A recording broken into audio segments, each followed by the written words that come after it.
Okay. Hello, everyone. Thank you so much for being here. Welcome to Vale Day 2021. I'm Ivan Fadel, Head of Investor Relations here at Vale. First of all, I'd like to thank you all very much for being here with us today. I think we're still transitioning to this in-person meetings, so it really means a lot to have you all here with us. I'd also like to thank our live audience online for your time and interest in our company today. So the idea here, we have the top management team of Vale to have a slide presentation. We're gonna talk about the main deliveries and main milestones for the last 12 months. We're gonna also update you on our strategy, how we're looking into the future, how we're positioning ourselves in this decarbonization world. And we're also gonna make some announcements, so stay tuned for that. The presentation should take about 1 hour and 15 minutes, 1 hour and 30 minutes. After that, we're gonna have a Q&A session. It should take also about 30 minutes to 45 minutes. We're gonna take questions from everyone here present. We're also gonna be capturing questions from our live audience on the webcast. For that, you're gonna see an email address on the screen. You can send your question to that email, and we're gonna read them out loud here. So without further ado, I would like to invite Mr. Eduardo Bartolomeo, our CEO. I hope you enjoyed this event. Eduardo, please, the floor is yours. Thank you. Thank you. Thank you, Ivan. Good morning, everyone. It's very nice to be here in presence, right? It's it's my first presentation in person since 2020. The only negative side that we cannot do in Bermudas. Now 2020, because of the pandemic. So anyhow, I think I would like to reinforce the acknowledgement that Ivan said about being here today. Thanks a lot for making the effort to come here to talk to us, and for the audience as well that are listening to our story. We'll be here. And today I'm gonna quickly pass a little bit over what we're gonna try to convey and tell you how are we advancing on our strategy and actions. I remember, of course, you do remember our 5 strategic pillars. They are things that were embedded, 2 of them embedded after Brumadinho, the first 2 ones, the safety and operational excellence, and what we call the new pact to society. They are the drivers to an ambition that Vale has to be a safer, a more reliable, a more human-driven, talent-driven organization, a sustainable miner, and obviously a creator and a shareholder, and sharing value with the shareholders or with the society as well. So those ambitions in the end, I think what is the main line around what we're talking here today? We believe that the homework that Vale has been undergoing since Brumadinho, I would say, because it's hard to say, it's a continuous process, but obviously it's almost completed. But in the other hand, you're gonna see there is something in the very short term that we understand that it's the biggest value on our story, on an equity story, is that obviously the world has the biggest challenge. Everybody knows it's climate change. It's been recently very exposed by COP26. And we want to be, as a miner and as a specific company, not only necessary, but wanted to the world, because we are essential to that.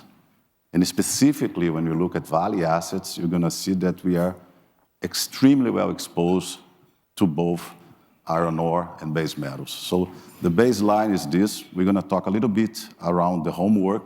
The first 2 pillars are a lot about what we're doing inside Vale to transform Vale. And the last 3 pillars are around how getting from this homework done to capture the opportunities that our assets have in this new world. This first part I'm gonna do together with Carlos. Carlos Medeiros is our Executive Officer for Operational Excellence.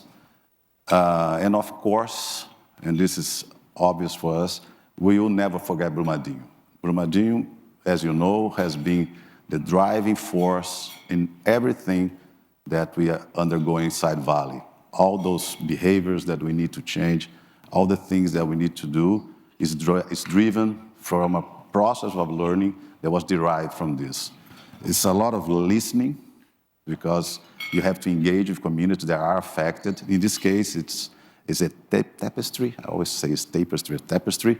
It's a very nice piece of work done by the affected people, a widow of one of the victims, and it has been exposed in Iotim. Iotim is an open-air museum in Brazil, very, very nice. And it's true, a process of, as I mentioned before, of learning and acting, but fundamentally engaging to respond to the demands of the community. As you also know, in February 20, we've struck a deal, an agreement with the local authorities in Minas Gerais, with the affected people, with the prosecutors, of 37.7 billion reais. And of course, it brought legal certainty, it brought governance, and it brought ability to execute. But to show you some concrete actions, because as I mentioned in the beginning, we want to show you concrete actions that we are taking in that direction. I would like to show a small video of what is being done in Brumadinho.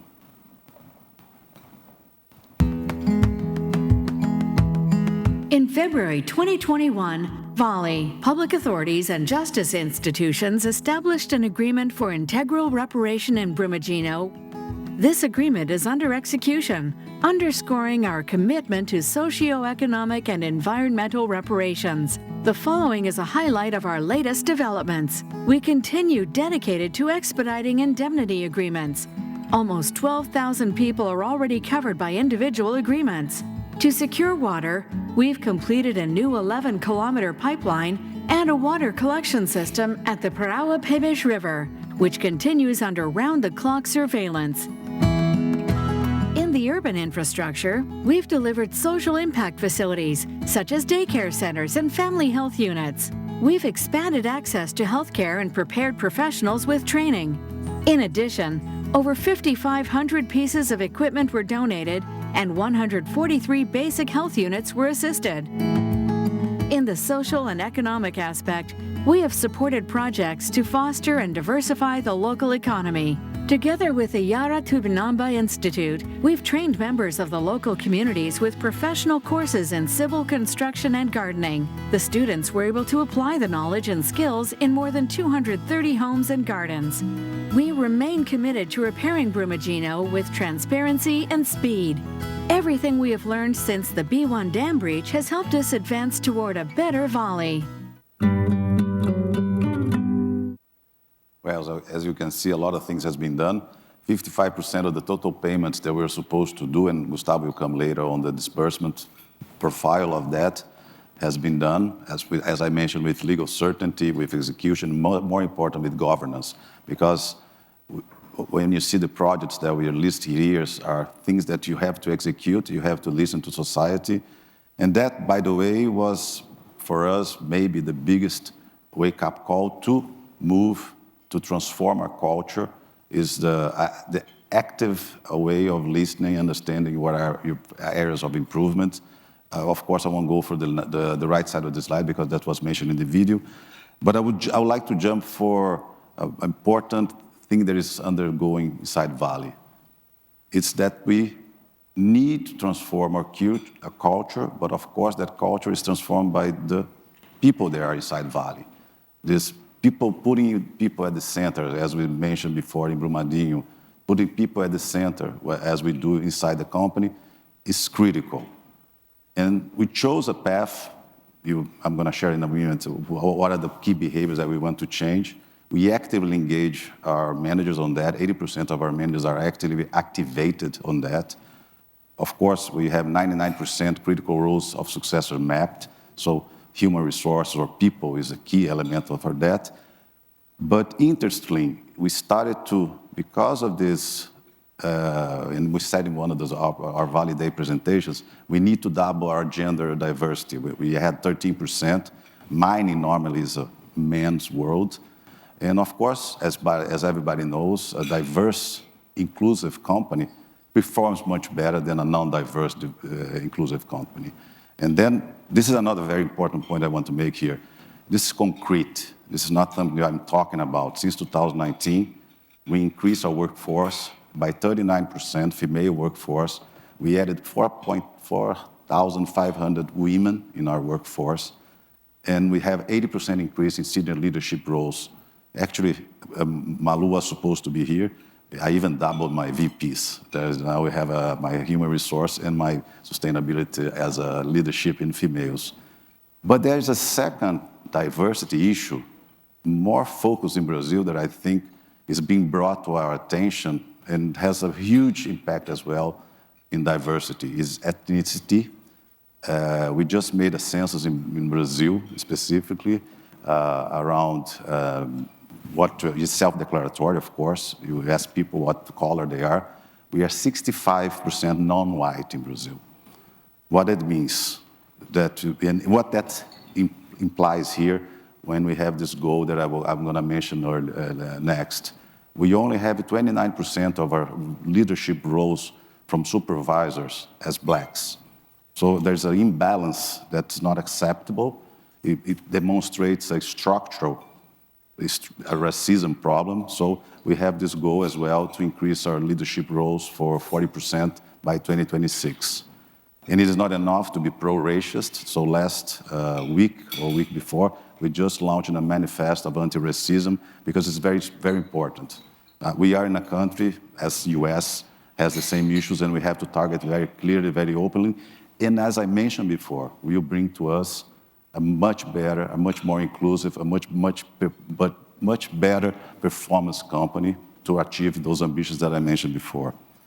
But culture is something hard to manage. Everybody asks, are you transforming culture? How do you measure that? We have a tool, it's called Echo Pulse. It's standards, it's more or less standard in the industry. We do, how can I say that, surveys, of course, unidentified. I myself answered the survey. And you see the 5 behaviors that we have that we believe they will change the company. There are obsession with safety, active listening, engaging, as I mentioned already, ownership, empowerment, that's very important. People feel empowered to do what they need to do, and open and transparent dialogue. When you look at the graphs, I'm not going to bother you with the graphs, but you see that we have a huge perception in Vale today with obsession with safety because of the obvious reasons. People believe that we are actually truly, but when you look at the other behaviors, actually the lowest here is the empowerment, but the active engagement is with society is the lowest that we, or should be the one that we should try more. What I try to say here is that we had gaps still. Yeah, that's why I said the homework is being done, but of course it's a continuous homework that will never end. But anyhow, our leadership is truly committed to make it happen, because if we don't change the culture, we will never get to the results we want, even if we have the better assets in the world. And just to conclude, and as a good engineer, although maybe too long ago, we believe in a very simple equation that I'll try to share with you, and then Carlos is going to help me with that. If you have the right people, if you have the right people with the right behavior, if you have the right process, you will have the right results. And results not defined as just financial results. Of course, in this room here, financial results makes a little bit more logic, but financial results are a consequence. When we talk results, we're talking about safety, we're talking about predictability, we talk about even how society perceives you. So we believe that our management model is something that was lacking inside Vale, that some of you might have known or heard about, is the VPS, is a Vale process system. It's all around ABS, like Ocoa has, or Toyota. It's a structure, it's an architecture, but we call it's VPS, is culture put in action. So we will show you how this thing together will improve our performance. And I will invite now Carlos to share his views, because he's the owner of the ball in this case. And then I'll come back to talk about the social part. Obrigado, Eduardo. Good morning to you all. I'm here to provide an update on our operational excellence and safety performance. And hopefully I'll try to make it clear how it ties up to the cultural transformation that we are going through. So we have been in this journey for 2.5 years. So Vale is implementing its integrated management system, or as we call it, VPS.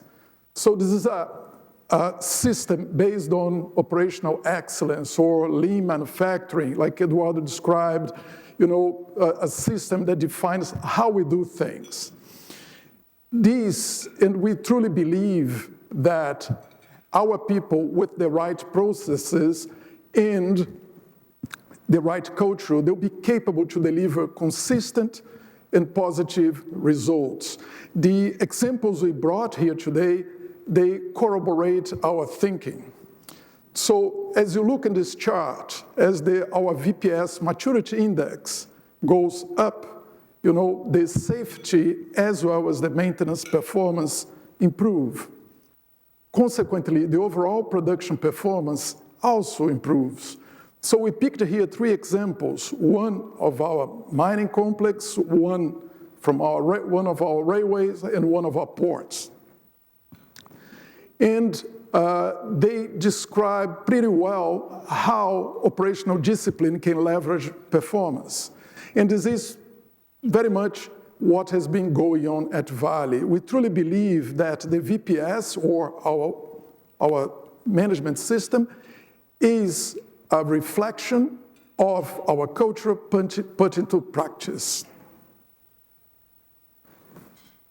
Specifically talking about our safety performance, you can see on your left-hand side, this graph number 1 shows the N2's evolution. N2's are events that are precursors to significant injuries and fatalities. Our objective is to zero the N2's by 2025. On the right-hand side, you can see the total recordable injury frequency rate, or TRIF. The top graph shows the TRIF progress through time, while the bottom one shows the ICMM 2020 benchmark.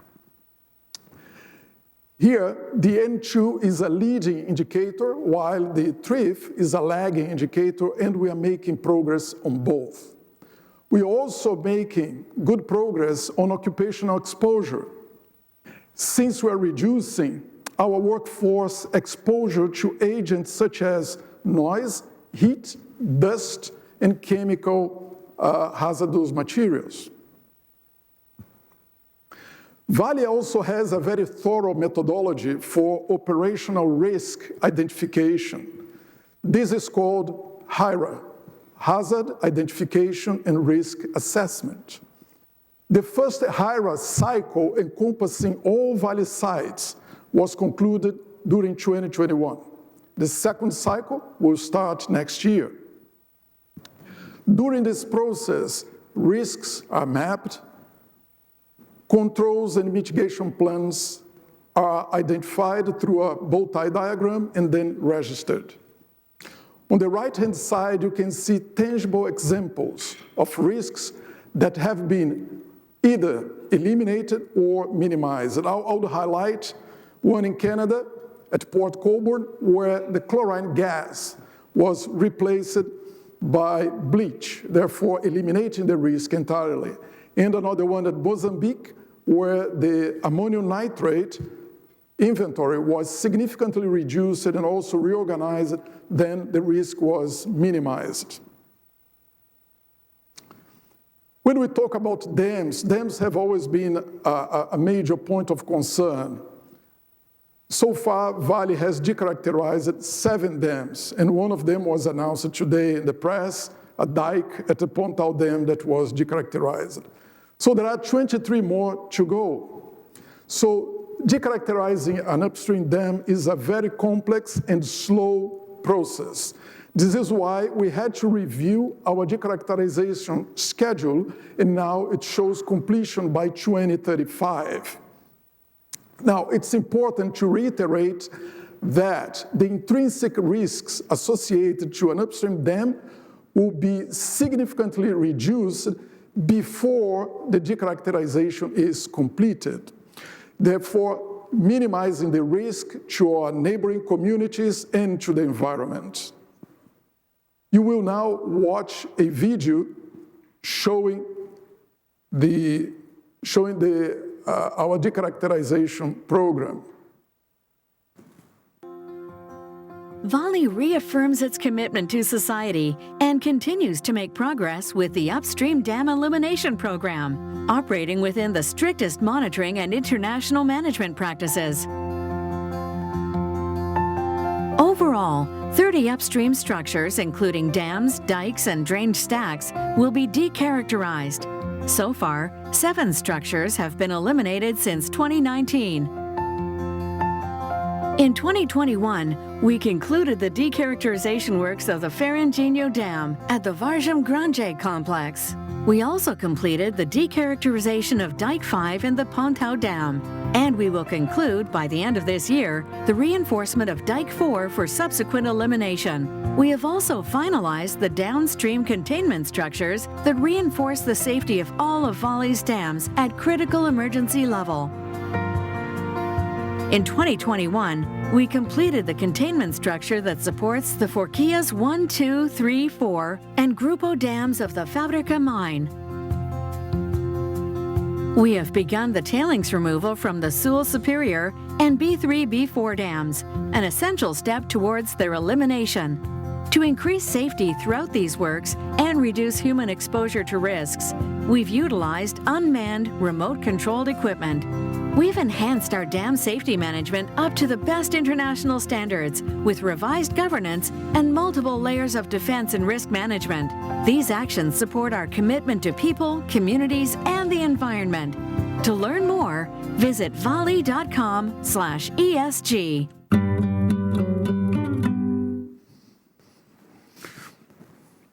So when we talk about emergency levels, Vale looks at these structures with a precautionary and a risk-informed approach.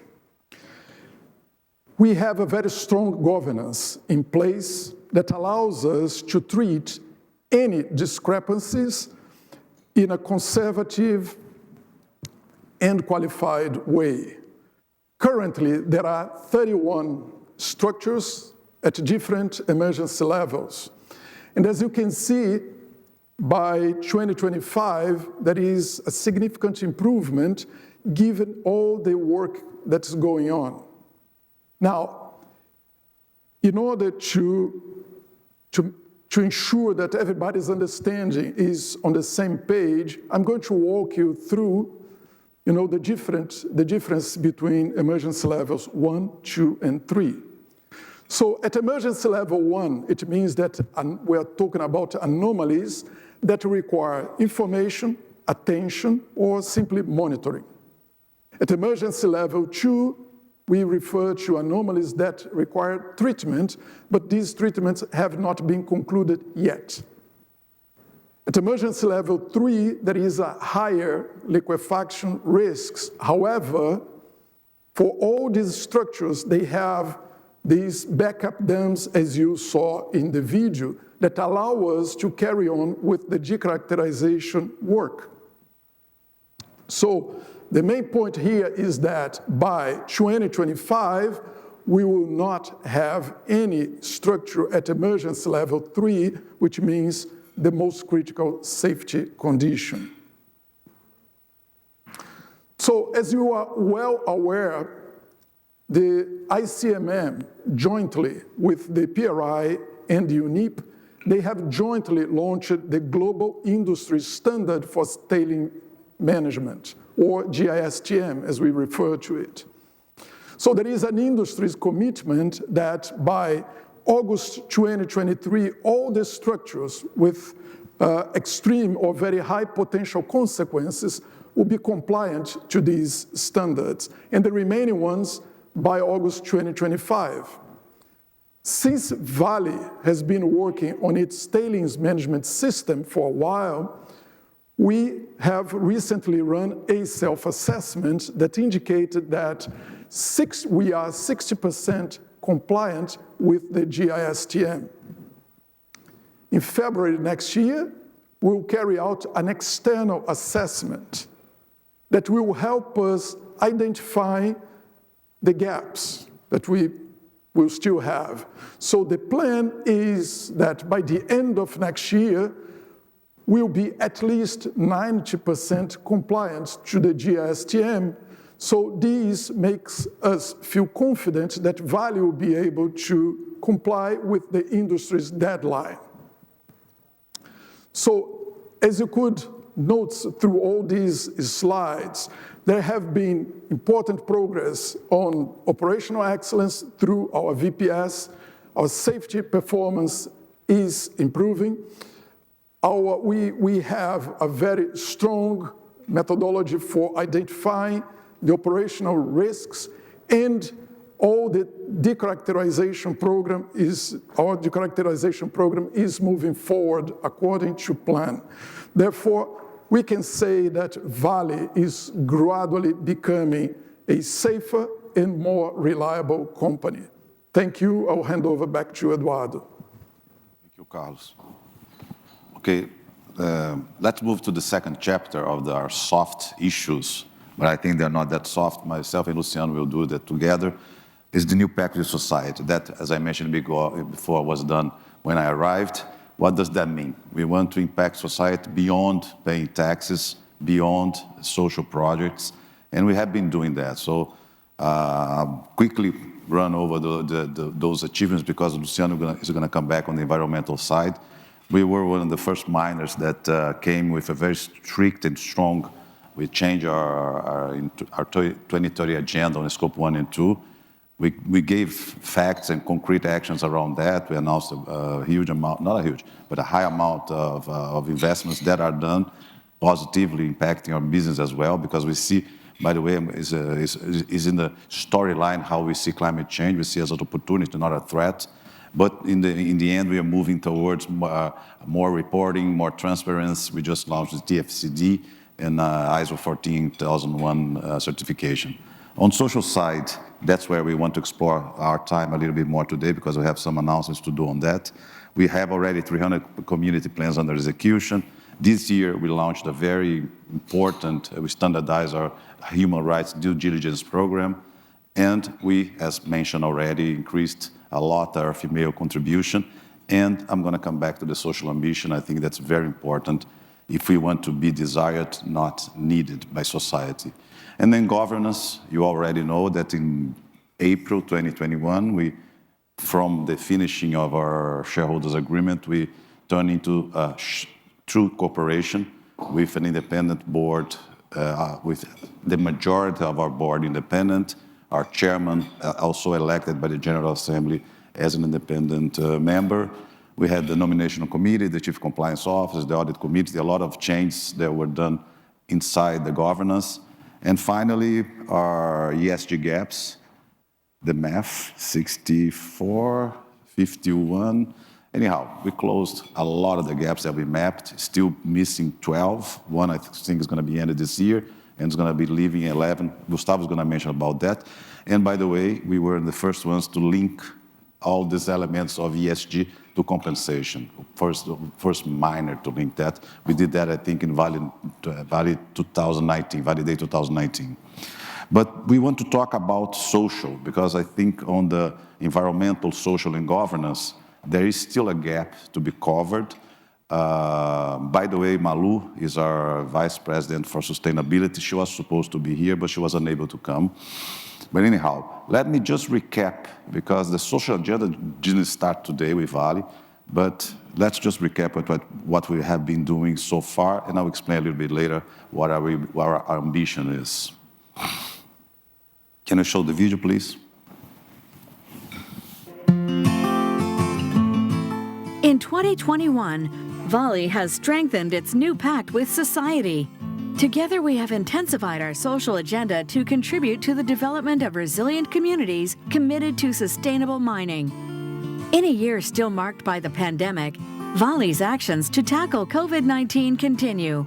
We have made donations in the countries where we operate.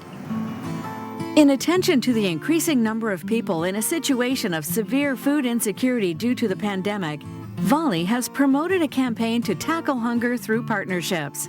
By the end of the year, we will have delivered 1 million food parcels to support Brazilian families, contributing to the construction of stories of social transformation. Vale Foundation has developed projects such as quality literacy programs for over 70,000 children in Maranhão and the strengthening of public basic health care benefiting more than 1.5 million inhabitants in areas where we operate. As part of our effort to value our culture, we'll conclude 2021 with over 150 million reais invested in art and cultural projects, such as the restoration of the National Museum of Brazil after being destroyed by fire. In order to strengthen our social agenda, we set out today our ambition to be a partner company in the development of resilient communities, engaged in relevant issues to humanity, and committed to sustainable mining. Vale believes that together, we can transform lives and improve the future. Well, as you can see in the video there, I think there's one thing that we are very proud of is the food support that we gave in Brazil, 1 million food baskets. Everybody knows that pandemic brought extreme poverty to a new level. Brazil was really impacted by that. Even I heard, I was here last week in the U.S. as well. The U.S. has done that.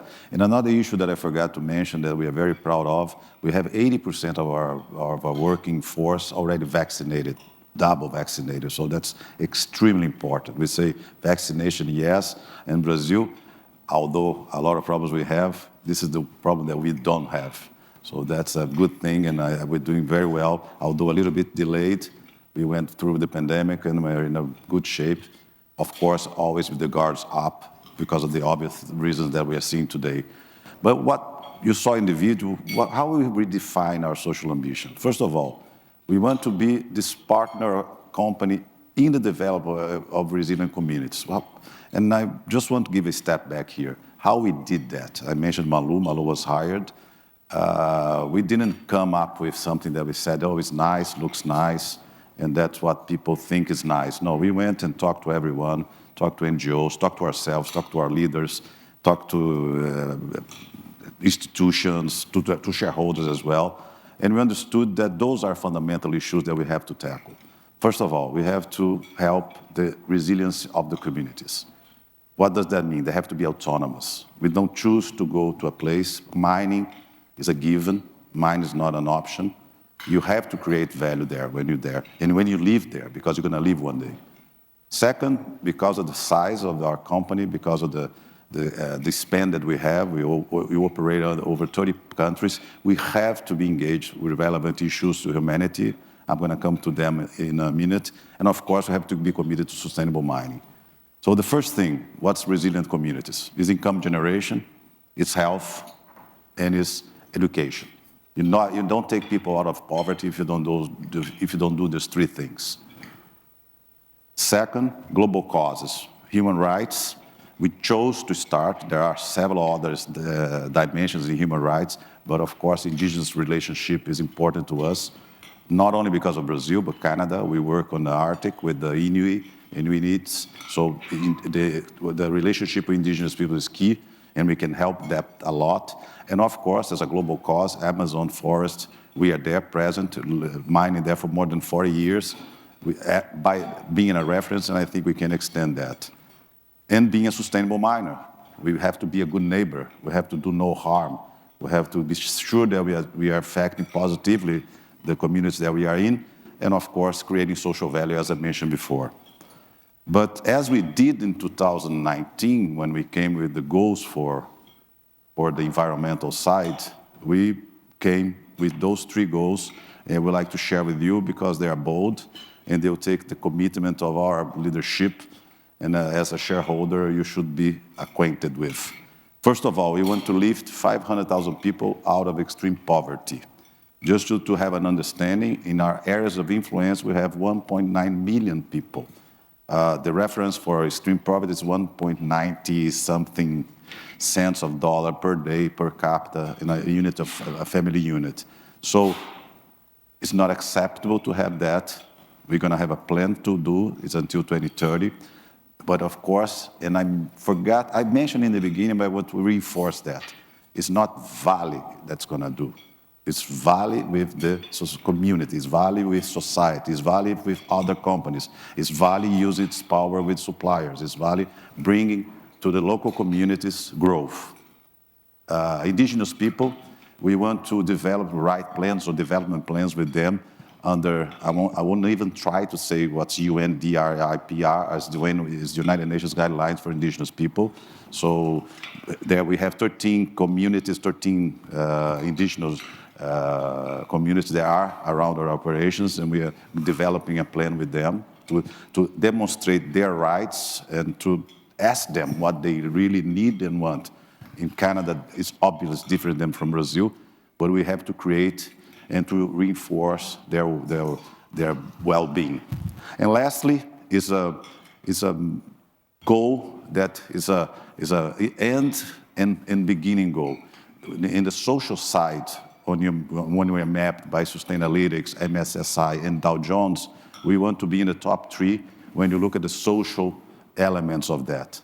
You might even say, but this is it's an auto-reflection goal. No, it's a matter that if we are doing the right things, if we are doing the requirements that are needed to be there, we will be achieving our social goals. So, and we'll be a credit, because it's very important not to say that I'm beautiful. Somebody has to say to you that you're doing the right thing. So I think that's the main issue around those 3 goals. And now I want to make the transition, as I mentioned to you in the beginning. This looks a lot about the soft issues. And somebody asked me yesterday, do you think ESG is important, it's critical? First of all, we don't do greenwashing. What we come here and talk to you, we do it. We put money where we are, we execute, and we give transparency. But the things there, when we take 10 in the environment, 10 in social, 10 in governance, will allow us to be a company that will deliver the results. And now I want to make the transition to the future. And I will ask my new VP, that is known from you as the ex-CFO, is Luciano Ciani, that will show you how we're going to move this company. And a lot of opportunities that people, even in iron ore, are not grasping. Because when you talk about transition, the new world is copper, cobalt, nickel, lithium, and iron ore is there. And I think, and I'm spoiling your presentation.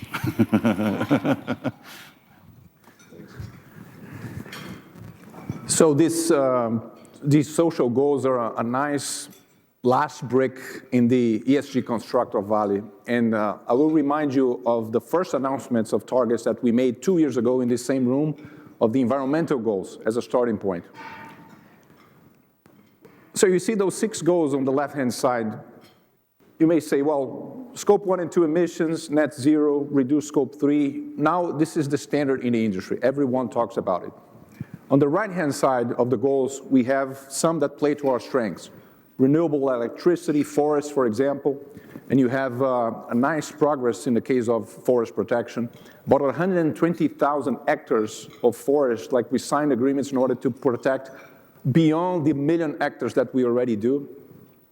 So here, it's all about execution.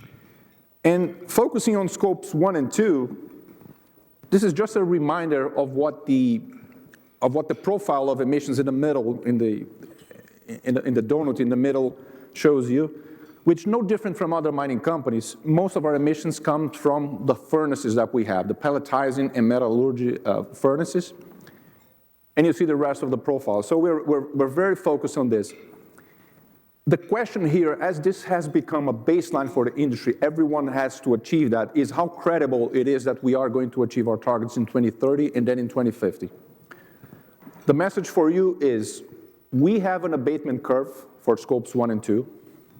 We have a technology roadmap. We have an internal price for carbon. And we have capital allocated to that. And we have the proper governance, a very senior forum with the executive vice presidents managing the process. So as a result of that, there's a lot of stuff already going, and the next video will show you examples of that. Vale will invest up to $6 billion to cut 33% of our Scope 1 and 2 emissions by 2030. From mine to port, let's take a look at some of our actions. Starting by our energy matrix. We're investing in renewable energy initiatives such as the Sol do Cerrado Solar Energy Project and the Folha Larga Sul Wind Power Project. Our renewable energy projects will power the operations in our mines. In iron ore, we'll expand the use of conveyor belts. We're also increasing the adoption of self-driving vehicles with improved energy efficiency. In our Canadian operations, we'll have more than 40 electric trucks by the end of 2021. Pelletizing and metallurgy are a massive challenge, accounting for 57% of Vale's emissions. Pilot projects are already underway to replace coal and other fossil fuels in the furnaces with bio-oils and biocarbon. Renewable energy will also be present on our railroads. On the Vitória-Minas Railway, we're piloting a 100% battery-powered switchyard locomotive. At our ports, we're investing in efficiency with cost reduction. One of the country's largest battery energy storage systems will operate at the Ilha Guaíba Port Terminal. From mine to port, we have a clear, ongoing plan to support our transition to a low-carbon economy.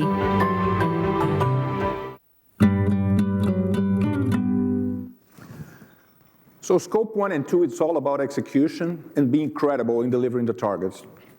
Now, scope 3 is a completely different game. Scope 3 is about opportunity. And you are all probably looking at the mining companies and thinking, well, what are the mining companies which are most exposed to the theme of decarbonization? And you think, well, these are the mining companies that have cobalt, that have nickel, that have lithium, that have copper. And you look at the Vale portfolio and you may think, well, Vale has 85% of its revenues and profits generated by iron ore. But please do not miss the fact that electrification isn't the only theme of the low-carbon economy. The other theme is reducing emissions in the manufacturing of things, and steel making is almost 10% of worldwide CO2 emissions. So it is an industry that will go a dramatic revolution in order for humanity to succeed in fighting climate change.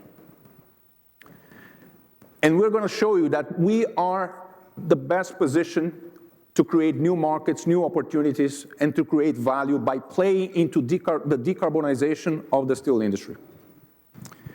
So let me show you some things here. The left-hand side talks about iron ore, right-hand side, I'll make comments about nickel and copper. Vale has the highest Fe content on average of any portfolio of iron ore products compared to our peers. This you know. What you may not be well familiar with is that the more the world transitions into, for example, hydrogen-based steelmaking, and it will need to go towards that direction through stages, maybe first with direct reduction, natural gas, that kind of stuff, the more high-quality iron ore will be important and it will be valued. So this is going to be a key differentiation in the future. And see in the bottom how the market share that we have in the segments that will dominate this decarbonization trend, how dominant we are in comparison with our peers. You see the green portion of Vale, market share, leaders in the high-quality segment. So we'll talk more about that. On the right-hand side, now talking about the traditional metals that we need to offer to help the world electrify, this is a curve of CO2 emissions of nickel class 1. What's the point here? Many people are saying, well, the Chinese will crack the code and will produce class 1 from nickel pig iron, for example. They are exploring some routes towards that direction. But most of those routes are also carbon intensive. So it defeats the purpose, right? So you want to electrify the world and produce class 1 nickel through routes that emit CO2. So the Vale class 1 nickel is by far the lowest carbon intensity in the world. For example, thanks to hydrometallurgy processes in Long Harbor. So the footprint here, for those who are going to seek to source low carbon nickel, we're going to be winners. So in both of our key businesses, we have great opportunities tied to the decarbonization of the economy. And I'll invite Marcelo Spinelli now to start introducing you to how we're going to play this future world. Thank you. Thank you, Luciano. It's a pleasure to be here again. now in-person meeting. I'm really happy to be here. Well, I'll drive through one of Vale's strategic pillars that is called Maximize Flight to Quality in Iron Ore. My presentation has 3 chapters. First one, new way to operate. I'll bring some updates about our resumption plan, the way we are reducing the necessity of dams and also improving the quality. Second chapter, as Luciano said, why Vale is a supplier of choice for this new green world in the steel mill industry. And finally, the third chapter is about all of this together, how can we enhance our competitiveness? So let's move forward to new way to operate. Well, we've been sharing our actions to reduce the use of dams. So today we have an exposure of 70%, and you know that some years ago we started a blending strategy. We bring Carajás fines from the north of Brazil and the low-grade ores from the south of Brazil. We blend in China. We form the BRBF. BRBF today is a half of our sales. It's a very successful strategy. So as we do this, we don't need to use water to concentrate in the south. That's the main, it was the first strategy, so we can produce it in a dry processing method. But we are saying that we're moving to 85% in this journey.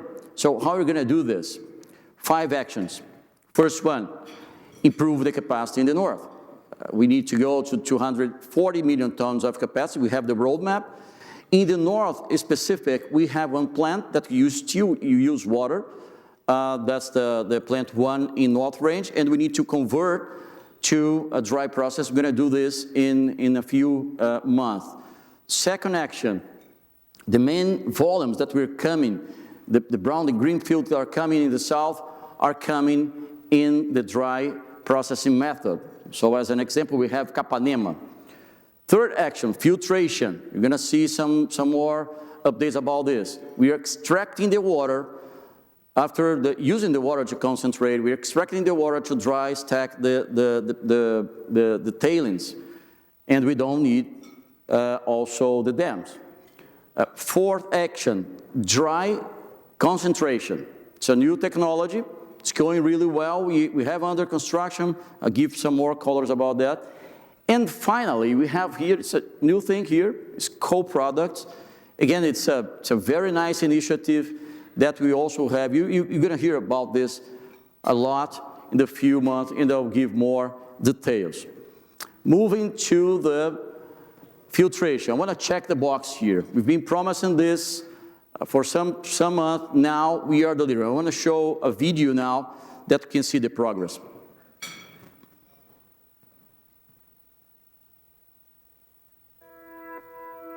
In March 2021, Vale took a meaningful step towards a safer and more sustainable mining operation, the beginning of the activities of the tailings filtration plant at the Vargem Grande complex in Minas Gerais. 2 other plants at the Itabira complex and 1 other in Brumadinho will start up operations in the following months. The filtering of tailings reduces the need of dams use and consists in using vacuum filter in order to reduce the presence of water in iron ore tailings. The resulting material has much less moisture. It can be transported, stacked, and distributed in layers, allowing for vegetation rehabilitation. The plants will support beneficiation plants, reducing the need of tailings disposal in dams. They also allow an improve on portfolio quality with the production high iron content products, which contributes to the optimization of Vale's margins. We invest in innovation to create a safer mining, more sustainable, and more competitive. That's great. So now dry concentration. As I mentioned, we have a plant that is under construction, 1.5 million tons. In Vargem Grande. This is a breakthrough technology, magnetic concentration. We don't need water. We can produce pellet feed, sinter feed, high quality ores. And this is something that we have a lot of flexibility. We can bring this plant close to the mine, or we can locate close to the clients. That's a flexible plant, simple plant, And believe, we are doing something that we are not considering, that we are using this technology as a cleaner. We produce the pellet feed for blast furnace, and in using this process, we can upgrade to direct reduction pellet feed to use for pellets. And you know very well that the direct reduction route will be the product in the future when you consider the decarbonization process. Now, going to the coal products. You never saw this before with us, but it's not something new inside Vale. Just to bear in mind, you're going to generate 50 to 60 million tons of materials coming from filtration, dry concentration, and dry processing. A lot of materials. And the end of the day is about sand with some part of iron. Now we are saying that this Vale sand. We've been using this in testing. Now we have permits to use the sand, an application for cement, concrete, mortar, and also high-quality products like quartz. This year, we sold and donate 750,000 tons of this material. We are planning to go next year to 1.4 million tons. What is the rationale here? As we need to move this amount of, this size of 50 to 60 million tons, we need areas. If we need area, we need permits. If we need permits, we need a timeline to get the permits. And if you don't get, we can jeopardize the production of iron ore. So that's the mindset here. And the beauty of this action that we can create value and can share value with our communities when we bring industries related to the sand and also donate like in paving works close to our communities. This is something, again, you're going to hear a lot in the future in Vale. Well, I'm talking about new way to operate. So this is nothing new here when you see the extended supply chain. We have the capability of logistics, you know very well. We bring iron ore from China, from Brazil to China or from Europe. We need to be good in logistics. But I want to drag your attention for something new that is in this chart here. First, in the blending strategy, we're not only using our more than 17 ports in Asia to blend our products to form BRBF, but now we are bringing other ores to do as one product to our client. We want to serve our client, be close to them, and reduce their costs here. This one thing really nice that is going on there. Another information from the port side. For a lot of years, you used to call only 4 berths, actually less than that, with our Valemaxes in China. Only this year, we now are berthing 7 ports in China. We're going to 9 ports next year. Is already bringing a lot of flexibility in and making our fleet faster and moving better. And in my right-hand side, you see the concentration facilities in China. We are taking advantage in their capacity to concentrate there. And as we are sending high silica ores to China, you know that this year, we are now concentrated in China and selling the sand there. This is a niche yet, but there's a possibility to grow. And again, the main message here, we are closer to our clients in China and in all the world to strengthen our relationship. Well, now let's go to the numbers. I know you love it. So on my left-hand side, capacity. This is the chart of capacity. We're going to talk about the production in some minutes. We have the capacity today of 341 million tons. We're going in the end of next year, by the end of next year, to 370 million tons of capacity. How are we going to do this? Right-hand side of the roadmap. The beginning of next year, we don't expect to improve our volumes, but we are bringing quality. You saw the progression of the filtration. So we are converting our exceed of high silica ores, low silica ores, to pellet feed to high-grade ores. So the main impact in the beginning of the year is related to quality. During the year, in the north, we have very good news. We have several projects that are coming online. I'll remind you, the S11D crushers, S11D plus 10, gelado. We don't consider that we're going to bring volumes to the total number to Vale because we are offsetting, and you remember that we have a delay in what we call rolling license in the North Range, so we don't have, in average, the increase of volumes in the North, but it will be really important to the increase that will happen in 2023 in the North.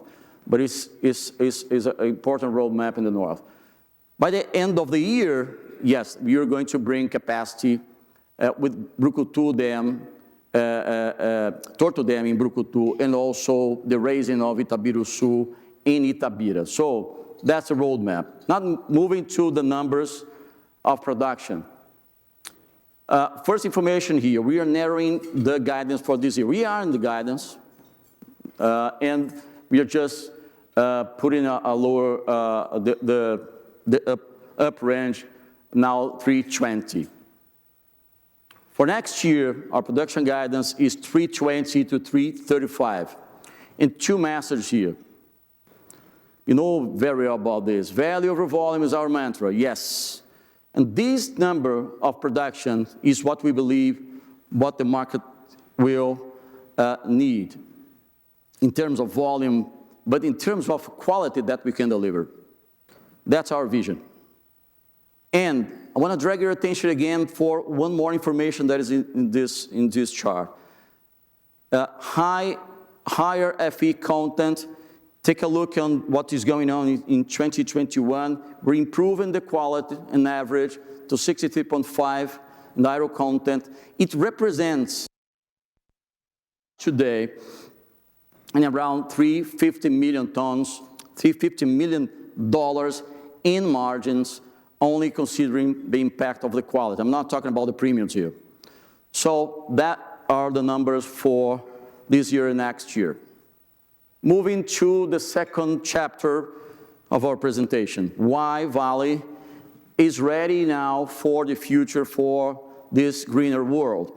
So, there is a common sense of the roadmap, the pathway to decarbonize the steel industry. I think we are saying every time that we need to reduce the use of blast furnaces. Today, 73% of the steel mill production is based on blast furnace. We are going to move to direct reduction routes, using in the beginning the natural gas and later the hydrogen. That's the main pathway. And in the first decade, we need to improve the efficiency of the blast furnace. We need to reduce the emissions of the blast furnace. That's the whole picture we have. Beyond MOUs, because everybody is connected to the clients, but beyond MOUs, we are bringing solutions now. We are bringing products and services now. That's what Eduardo and also Luciano said. We have three main actions here, three main ideas to attack this necessity. First one, increase the quality portfolio. So we are talking about expanding the north, Carajás fines. We're talking about dry concentration, expanding the pellet feed production. That's our roadmap of production. That's what we do. Second action, we strongly believe that we're going to need what we call agglomerated products. In any route of direct reduction or to reduce emissions in the blast furnace, we need pellets. Used to have only one kind of product here, pellets from pelletizing plants. Now we have the green briquette also. And we are talking here about 100 million tons of capacity in a few years to serve this market. And third, we call asset-light solutions. When we have technology inside Vale, like TechnoRed, that is a melter or a furnace, and you also can co-locate the briquette plants or the dry concentration plants with our clients and design the best solution through this journey of decarbonization. That's our roadmap. That's what we've been doing. I want to deep dive. I really love this green briquette. We've been developing this inside Vale for more than 15 years. When I arrived in Vale again, and I saw this is amazing solution for our clients. We can reduce 10% if you use this product as a substitute of lamp or as a substitute of sinter. We can reduce 10% in our Scope 3 emissions or in our emissions in the blast furnace for our clients. This is a half of the OPEX comparing to the pellet plants, and is 1/3 of the CapEx intensity if you compare to the pellet plant. This is an amazing solution. We have already under construction 7 million tons of capacity, and we are planning to expand this to 50 million tons of capacity. That's a breakthrough. You see a lot of these initiatives in the near future. And finally, to close this section, I want to emphasize two things. The two main takeaways that I can see from this journey to decarbonize, we can see two things. One is what just Luciano said. We need, for any route to decarbonize, we need high-quality ores. We need high-quality ores. That's a mantra. We're going to need high-quality ores. And Vale is really well positioned to do that. The second takeaway, never in this world, mining industry have to be so close to the steel industry. Never. And we need to work together. And that's the reason why in the last year, this year actually, we engaged with more than 40% of our Scope 3, our clients. So there's no solution without them. We need to work together to find and to fight against this challenge. Now moving to the final part, the third part, how can we rebuild Vale's competitiveness? Well, I'm going to show, I'll use the all-in costs to show this roadmap, and I'll split this analysis in three components: the C1, the freight, and the premiums. So let's start with the C1. Another common sense that if you increase our volumes, we can dilute the cost. It's right. So we are still growing our production. When you reach 400 million tons, we can dilute our cost. It's right. But there's another point here that I want to emphasize, that we are producing with a lot of constraints or inefficiencies that we need to remove. There's another point here that we need to add. I'll give an example with Timbopeba site. We had Timbopeba production halted in March of 2019. We brought back this production in May of 2020, a half of the production. This year, in the first quarter, we brought back the remaining 3 lines in Timbopeba, so we got the full capacity, but we didn't produce the full capacity full year. Next year, we're going to reach the full year capacity for Timbopeba. That's the impact we see, a 20% in reduction of cost, because we are just producing with a linear way in the full capacity, coming from 27, the unit cost, to 21. That's the impact. And in the near future, when we bring Capanema project in this site, we're going to 15. That's the same pattern you see in Vargem Grande, Brucutu, and Itabira. That's the same. So it's important to consider in near future. And now I can bring the numbers of C1 cost. We're saying that we're coming this year from 17.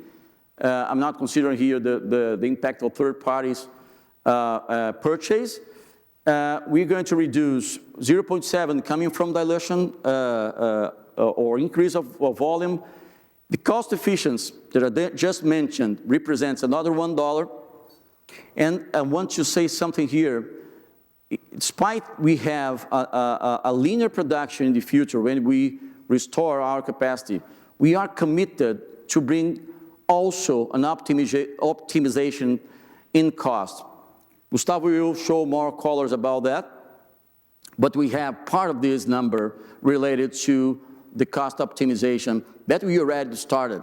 We are in the turning point of the cost in Vale, and we have the analysis for 2023, and that's the reason why I put this timeline here, because we are going to have some value from that. So in 2023, we expect to have the C1 in 15.5 to 16, and if you consider the evolution of the production, we'll have another $2 decreasing to $14 to $15 a ton in long term. Just to compare to the number that we gave to you 2 years ago and 1 year ago, we have some adjustments here. The inflation that we had in the last 2 years is huge. And also, we adjusted our perspective about geotechnical cost and also some depletion. So that's the reason we are changing our long-term idea for C1. Second component, freight. You know very well about our strategy in freight. Vessels, big vessels. We have a long-term fleet. We've been working hard to offset the impact of the IMO regulations. So it's working well. If you see the 27 comparing to 19, it's a huge protection that we have. What can you expect for the future? A reduction of $3, part of that coming from the macro conditions, spot freight, and the bunker. But we also have 20% of this number coming from an improvement that we can improve the fleet, and also the eco shipping. That is a program that you can reduce the consumption of fuel. It's going really well. We already testing in our fleet, and we can capture value from that. So our long-term vision from this component is $16 a ton in the long term. The third component, premiums. You always say that our clients are willing to pay premiums if they consider some factors here. If are they making money or not, the margins. If they need to improve their efficiency, their production, they need to save the cost of energy, coke, or you need to consider that the availability of high-quality ores to get this value from the premiums. That's what happened when you see the past, you see the history in 2018, when they had the supply side reform. They are making a lot of money. They need to improve their capacity, so we got the premiums that time. That's what happened this year, the first half. And we need to add another point here, the cost of the coke in China, which was in a very high level, different from the second half of this year. What we can expect for the future, near future, we're going to bring back the pelletizing capacity. I'm talking here going back to 50 million tons in average or more, and also adding the briquette to this premium.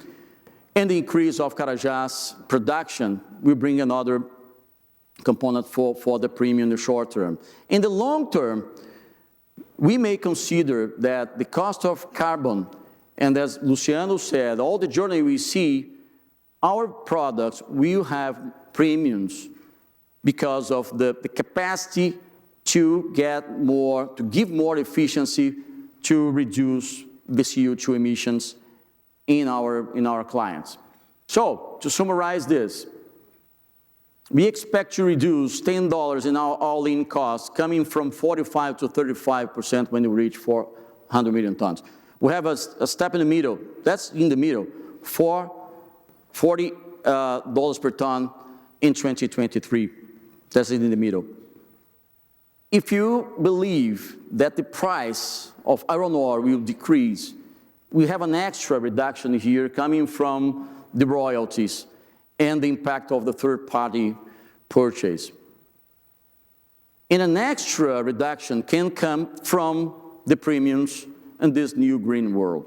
So we can reduce, can be below $30 a ton, our unit cost, our all-in cost. So, before I pass to Mark, I want to emphasize three main things. First one, we are committed to bring back the 400 million tons capacity. It's important to get the linear production, the full capacity, to get the best cost in our operations. The second message, you know very well, I'll say again, value over volume is our mantra. We're not going to produce if the market doesn't need. We are not going to deliver something out of the quality they need. So we're going to stick to our strategy of value over volume. And third, definitely, Vale is the supplier of choice of the steelmaking industry for this new green world. Now, Mark, pass to you. Thanks. Thanks, Marcelo. In Vale, we recognize that we must succeed in the base metals transformation, where base metals contribute significantly to the Vale of the future. But we recognize that 2021 was a challenging year, where things did not go according to plan. In Salobo, broad safety and maintenance reviews led to suboptimal mine movement, impacting production significantly in the first half of this year. Delays in the SAG mill maintenance in Sossego impacted production, and a 2-month strike in Sudbury. We know that we need to exercise the levers that Carlos Medeiros spoke about earlier: safety, risk management, as well as operational excellence, and that's where our journey lies. It wasn't all bad. We did have some successes where we did make some progress. On the risk side and safety side, just last week, the Voisey's Bay mine was awarded the Miner of the Year by the Canadian Institute of Mining and Metallurgy for excellence in safety, risk management through the operations as well as the construction of the underground mine. On the production side, we had good success in a number of our surface operations. Long Harbour is ramping up well. Our refineries in Sudbury, Long Harbour, as well as in the UK, have operated very well, as have our smelters in Sudbury and Indonesia. And it sets the course for a bright future. In 2022 is the year where we must succeed in our base metals transformation and show progress. Here I'll review our copper and nickel guidance for next year. On the copper side, our production guidance is 330,000 to 350,000 tons of copper. Significant point here compared to last Vale's Day projections on copper is the absence of the startup of Salobo 3, which has a significant impact on our production next year. We must execute on our key milestones that I've set out here. The first one is a milestone for both copper and nickel. We need our Sudbury mines to produce. We need stable production coming out of our mines.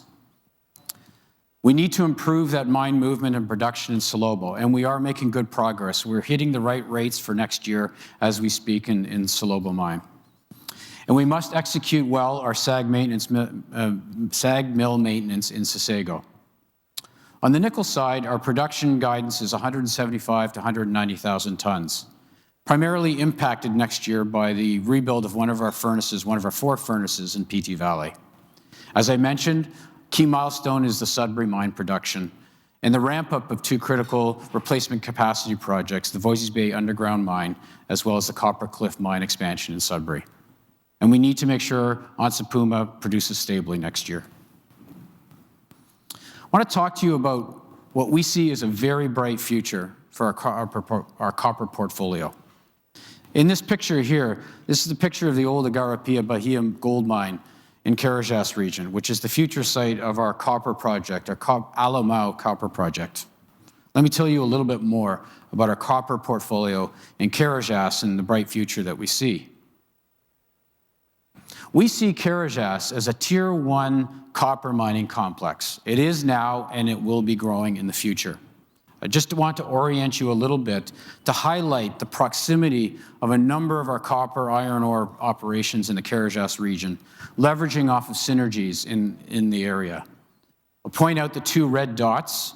In the bottom right-hand corner is our Sossego mine, and you have the proximity to a number of projects, all of which I will review in the coming slides, such as Cristalino and some of what we call our satellite projects like Bacaba and Visconde. In the top left-hand corner, you have our Salobo property. And underneath that, you have the future Alemão project, and over to the right of that, you have something that we call the North Hub, with a number of potential deposits that we've been drilling, such as Paulo Afonso and Furnas. We are advancing on Salobo 3, and it's coming on stream next year, with ramp-up beginning in the second half. It will be contributing over a life of mine 30 to 40,000 tons of copper. Earlier years, it will contribute more. In fact, by 2023, you will see in excess of 50,000 tons of copper coming out of Salobo 3. We are also looking at a future expansion for Salobo 4, which could result in an additional 30,000 tons of copper. We are currently studying that. And I will highlight, we still have coming the gold stream payment once we demonstrate through commissioning, depending on timing and ramp up, a potential payment in excess of $500 million, again in 2023. And here's a little bit about the potential for growth. Alemão, which I've mentioned, will add approximately 60,000 tons of copper and about 100,000 ounces of gold per year. The investment decision will come at the end of next year or beginning of 2023, dependent upon the environmental license being issued. Discussions are going well, but it will take that time before we get that permit. In the middle, talk a little bit about the South Hub. The Cristalino project is absolutely necessary for the ongoing operations in Sossego as the Sossego mines diminish in the coming years. The studies are going well for Cristalino, but we also have the satellite deposits, a number of deposits in close proximity to Sossego, where we are looking at the options of bringing those forward and feeding the Sossego mine and actually providing an opportunity for further expansion of Sossego. And we're looking at that North Hub that I mentioned, the Paulo Afonso and Furnas. We had significant exploration, 60 kilometers of drilling this year, and we are seeing the resources being increased. This could be a project or a number of projects that add 70 to 100,000 tons of copper in the future. Switching over to Indonesia, we have what we call a world-class copper discovery. We see it as the third largest copper find in the past 10 years. Since the last issuance of a resource statement in February of 2020, our studies and our drilling have de-risked that project, and they have added about 15% contained copper to the project. We estimate that this project could produce between 300 and 350,000 tons of copper with in excess of 200,000 ounces of gold per year for the next 45 years. This potential project is high tonnage, high grade, and low cost. Just pointing out in this slide, the details aren't important. It's just about the work that we're doing to make sure this comes on stream. If you put it together, what we're doing, investing in the midterm to stabilize our production, adding in Salobo 3, our production gets above 400,000 tons per annum. And then when you add in South Hub, Alemão, and the Victor startup, a mine in Sudbury, Canada, we're looking at a joint venture with Glencore. We're above 450,000 tons of production past the middle of the decade. And then on the right, when you add the growth of the North Hub, Salobo 4, South Hub expansion, and we are more than potentially doubling our copper production in the next decade. There are not many players who have this kind of copper portfolio. Let's talk a little bit about nickel. In the base metals transformation, there were a couple of key levers that we needed to execute on in the past few years. One was dealing with the difficulty of New Caledonia, and one was replacement capacity of our mines in Canada. Here's a little bit about both. And earlier this year, we did successfully transfer the New Caledonia asset, finding a sustainable solution for the continuation of that project, but we have taken it off of our hands. On the right-hand side, you have a number of advancements that we have made in the replacement capacity in the Sudbury mines. As the Sudbury mines with the right, getting first ore in the Copper Cliff mine extension. We've had first ore received in the Reed Brook Voisey's Bay underground mine.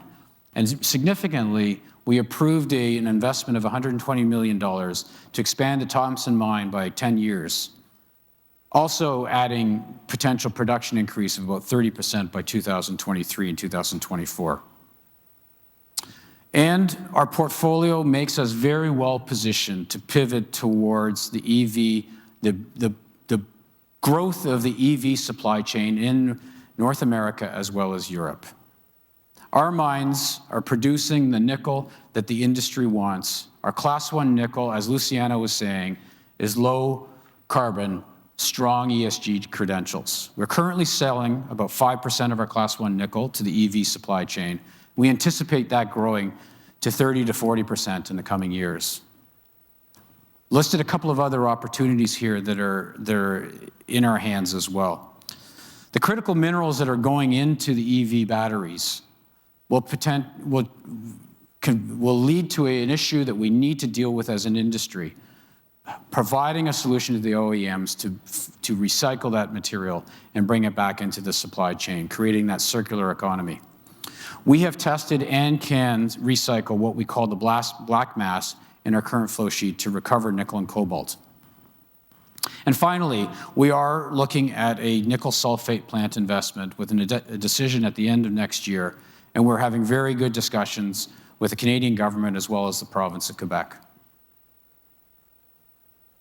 Delivering on the stability of nickel, I'm going to talk in the next 2 slides a little bit about how we support the Canadian mines for the decades to come.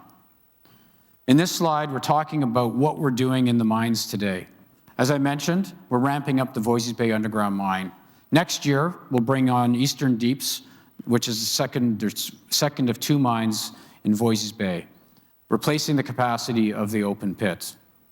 In the middle, as I mentioned, the Manitoba extension, we approved that.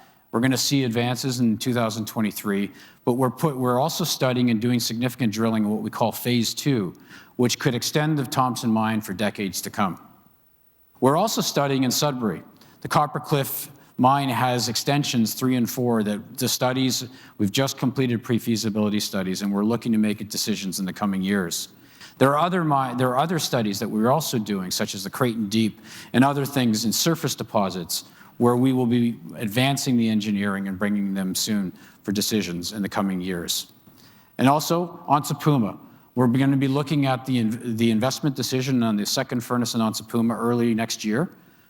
This deposit has an extended life of many decades and has the potential for future furnaces 3 and 4 if we so choose. This slide, I want to tap into something that is critically important. And in Canada, we have the largest nickel sulfide resources in the world, high-grade polymetallic ore bodies, and we own a great deal of this. And we are investing the money in the drilling and the studies to make sure that we have ore for decades to come.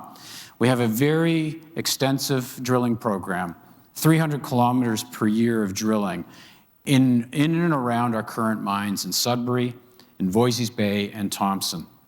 And Voisey's look to extend the Reed Brook and Eastern Deeps well past the current mine life of 2034, 2035. In Thompson, we're doing the drilling in the current mine, but there are many other areas that we're drilling around the Thompson nickel belt, including an ultramafic, large tonnage ultramafic ore body. And in Sudbury, we know there's more to come in a mining camp that's been around for 120 plus years. We also have unique access in Indonesia. And in the coming year, we will be making decisions about expansions in Bahodopi, where we've just announced this year a joint venture study with Baowu, Tisco, and Xinghai.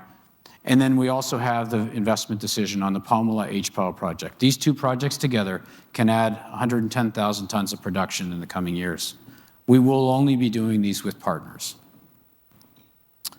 So in the end, with nickel, we're building a stable business. Well, we will recover and stabilize at a production rate of 200,000 tons per annum, increasing to 220,000 once the Onça Puma second furnace comes.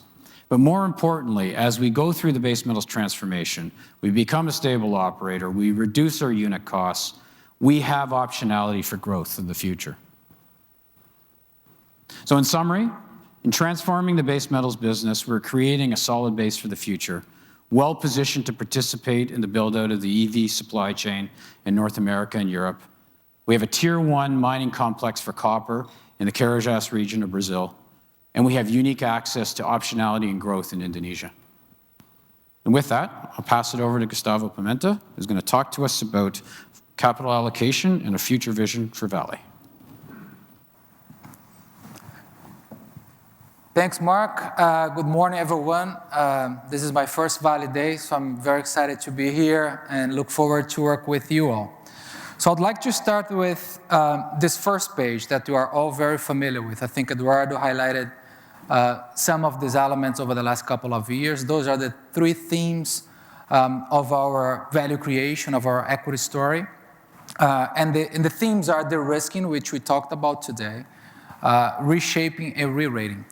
What I'd like to do today is to go over a few of them, the most relevant ones from a financial standpoint, and share with you at least my first initial impressions in terms of potential re-rate of Vale stock. So starting with the reparation agreement, I think Eduardo highlighted we've had a lot of progress this year, right? So up to the end of 2021, we should have fulfilled approximately 55% of the obligations that we had under the agreement. So if you look in terms of cash flow projections, 21 was a very heavy year for us, right? We've disbursed approximately $2.4 billion under the agreement, which is good in terms of getting those things behind us, right? In terms of financial responsibility. Over the next couple of years, the responsibility and the payments and the disbursements should be anywhere between $500 million and $800 million. Renova is another one, right? In terms of de-risking. So Samarco is back in operation since the last time we talked, so that's positive for the business. We see 2022 as an important year in terms of accelerating individual indemnifications following some of the federal court orders. We also see a year in terms of finalizing the opportunity to finalize the revision of the 42 programs under the existing framework that we have, so that is going to be a busy year for Renova from our standpoint. In terms of simplifying the portfolio, in terms of reshaping, kudos to Luciana and the team. We have done a tremendous job from my perspective on that regard, right? We've sold a lot of assets. We've resolved a lot of assets that were underperforming in our portfolio. Specifically in 2021, we've sold and we got rid of VNC. That was a drain in terms of financial performance for us. We were able also to monetize a non-core asset, our stake at Mosaic. So we should expect us to continue to be very focused on portfolio optimization, right? We want to make sure that every single asset that we have in our portfolio makes sense to be there. It's adding value to the portfolio. We are currently working, as we've mentioned before, on Moatize in Mozambique, our co-asset in Mozambique. We hope to have news there very soon. It's a non-core asset.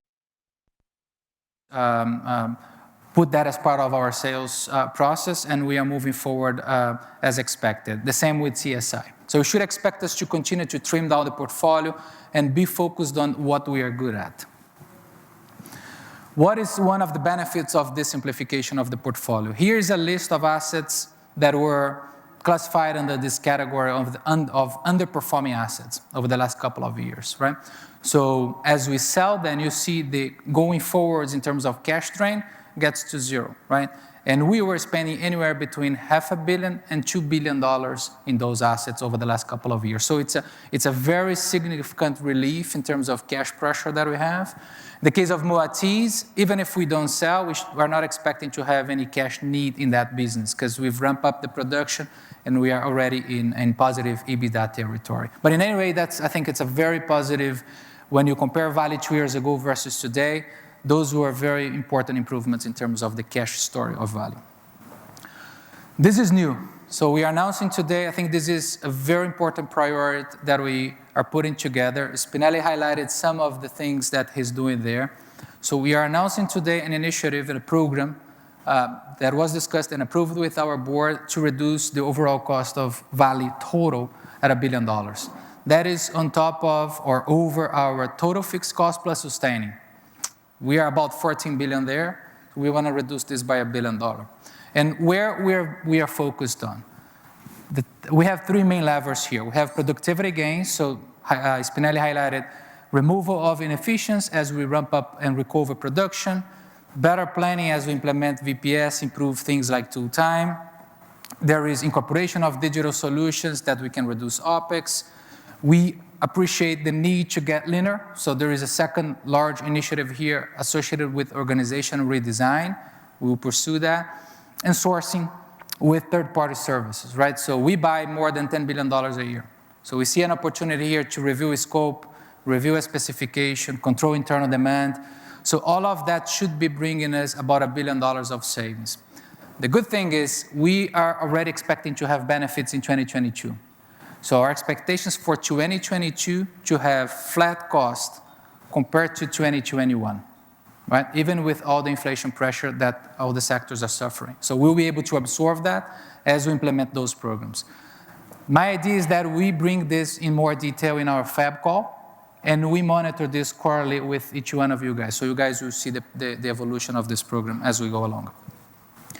So what does that mean for us, right? We free up cash for growth. So there's an opportunity here for us to continue to grow organically in a very accretive way. We are not talking about M&A here. We are talking about expansion of existing facilities where we have a lot of synergies to expand, right? So I think we've highlighted, Mark highlighted some of them. So it's an opportunity. Some of them have been approved and we are pursuing, but we have more to do. I don't think, based on everything that I've seen so far, there is anyone better prepared in our space to drive the energy transition. I think we highlighted the quality of the products. We see opportunity to grow in copper in Carajás, very synergetic. We see all these resources we have in nickel. So I think Vale is very uniquely positioned to capture value as we continue to grow this business. Capital discipline is a major focus of mine, and it has been a major focus of Eduardo and team and Ciani. Last year, we've returned 90% of our free cash to shareholders, right? So we appreciate, and I fully recognize there is no better investment today than buying back my shares, right? So we have that very clearly, and we will make sure that we will continue to be extremely disciplined on how we allocate every dollar out of this company, right? So this has been the case. I think we have a very attractive dividend policy, right? 30% of EBITDA minus sustaining, and we want to continue to be extremely disciplined on capital allocation, and we can talk a little bit about that in the Q&A. So this is a slide to try to show what is out there in terms of potential value unlocking for Vale, right? So we've run some scenarios in terms of sales volumes. This is a 2023 time frame, and I'll explain you why. So we've run a couple scenarios in terms of volumes of sales, different prices. So you see us being able to generate anywhere between $17 billion and $24 billion of EBITDA in that time frame, with a capex of about $6 billion. So our expectations for the total capex, including growth, should be between $5 and $6 billion. So if you run the math here, you're going to see us with the ability to provide a free cash flow yield for our investors, right? I do appreciate in the very short term, we have some challenges, right? We have what I'm calling here transitory expenses. If we take Brumadinho, then the characterization, Renova, plus some of the assets that were underperforming in 2021, all of that cost us $4 billion, right, in 2021. We do expect the 2022 to be also heavy, right? We still have some of those commitments pretty much along the same lines, maybe different zip codes, but the magnitude of the spend is probably going to be as relevant in 2022. But we shouldn't expect this to stay there. This will get resolved, and we are resolving those issues. And once we do that, we should be able to unlock significant value for our shareholders. So what is the thesis here? You know, combining my, so far 4 weeks in the job, my internal view with some fresh eyes as well. I do see very clear catalysts for us in the next 12 to 18 months in terms of unlocking value, right? So if you take the 3 categories here, you have de-risking. So in 12 to 18 months, we're going to have a substantial progress on reparating the liabilities. We've talked about that today. We'll have 6 dams to be decharacterized. Medeiros talked about all the progress we've done there. And we have closed all of the ESG gaps, right? So that's very important because a lot of the overhang in the stock, we know it's associated with the risk perception. So we'll be resolving that. And we expect it in 12 to 18 months to be in a much better position. Capacity increase, this is very clear. I mean, you have 2 main categories. I'm not talking here about 5, 10 years for 100 million tons. What I'm saying is, in the next 12 to 18 months, we should be able to bring 30 million tons, assuming the market can absorb that. The value of volume will prevail. And we should be able to have Salobo in operations, right? So that category, just those two buckets, is $2 billion of margins that we're bringing to the business. And the third one is cost reduction, another $1 billion, right? If you sum it up, you're going to see us being able in 12 to 18 months, assuming, and we feel good about delivering those, we will be able to unlock significant value to shareholders and to have a different Vale in terms of financial performance by then and financial projections, right? So it's very exciting from our perspective. I think those things are in our, a lot of them are in our control. I mean, we have a lot of visibility about delivering on them. So I'm personally very excited about delivering. And our commitment is as we go along, we want to check the box and show you guys the progress along those items. All right? So with that, we'll open up for Q&A. I think we have some time to assemble, and we'll get started. Thank you. Hello. Yes. We'll just need about 30 seconds, 1 minute. We're going to just have everyone here sitting in the stage, and then we can start with a Q&A. So as I said in the beginning, please raise your hand. We're going to try to take as many questions possible here from the audience. Also, we're going to be taking questions online. You just need to send to the email address that is on your screen, okay? So just bear with us for about 30 seconds or so. Thank you.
Pode começar, né?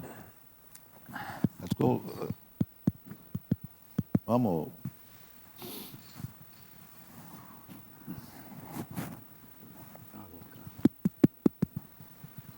Hi, good afternoon. Thank you for the presentation. Thiago Lofiego from Bradesco BBI.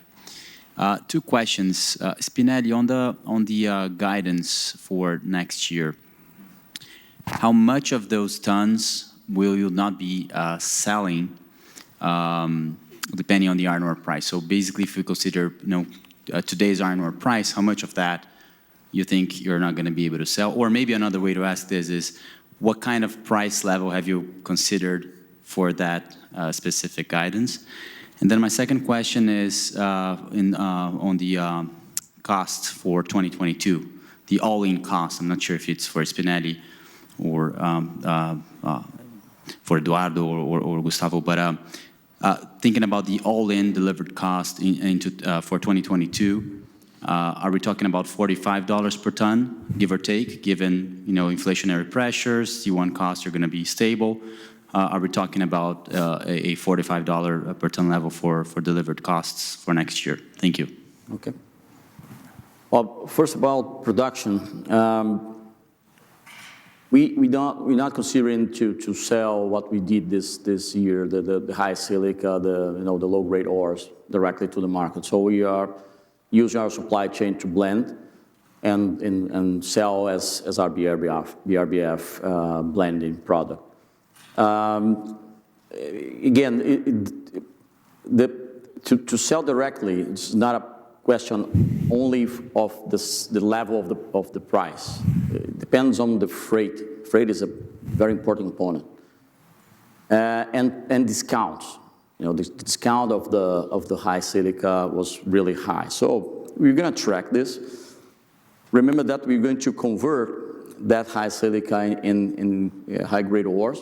When you do this, we reduce the mass So that's a, in the beginning of the year, there will be more availability, capacity of this high silica. During the year with the filtration, we are reducing this capacity. So you can ask this question, what is the availability of of this high silica? It can be 10 million tons in the beginning of the year, but during the year, reduce this possibility. So again, we're not considering this number inside our guidance. Related to the cost, that you're right, we consider a C1 stable for next year. Stable with a lot of work because we are offsetting the inflation. It's hard work. In Brazil, we had some, in all of the world, but in Brazil specific, we had impact. But we are considering the other components. Freight probably slightly lower than this year. The macro conditions for that, it's an important component. Probably offsetting a better VIU, a better FE content, the quality will be better, the premium will be better because you saw the impact, and you see the impact of the high silica in our average of price. So average is slightly lower, can be a good view for that. Thank you.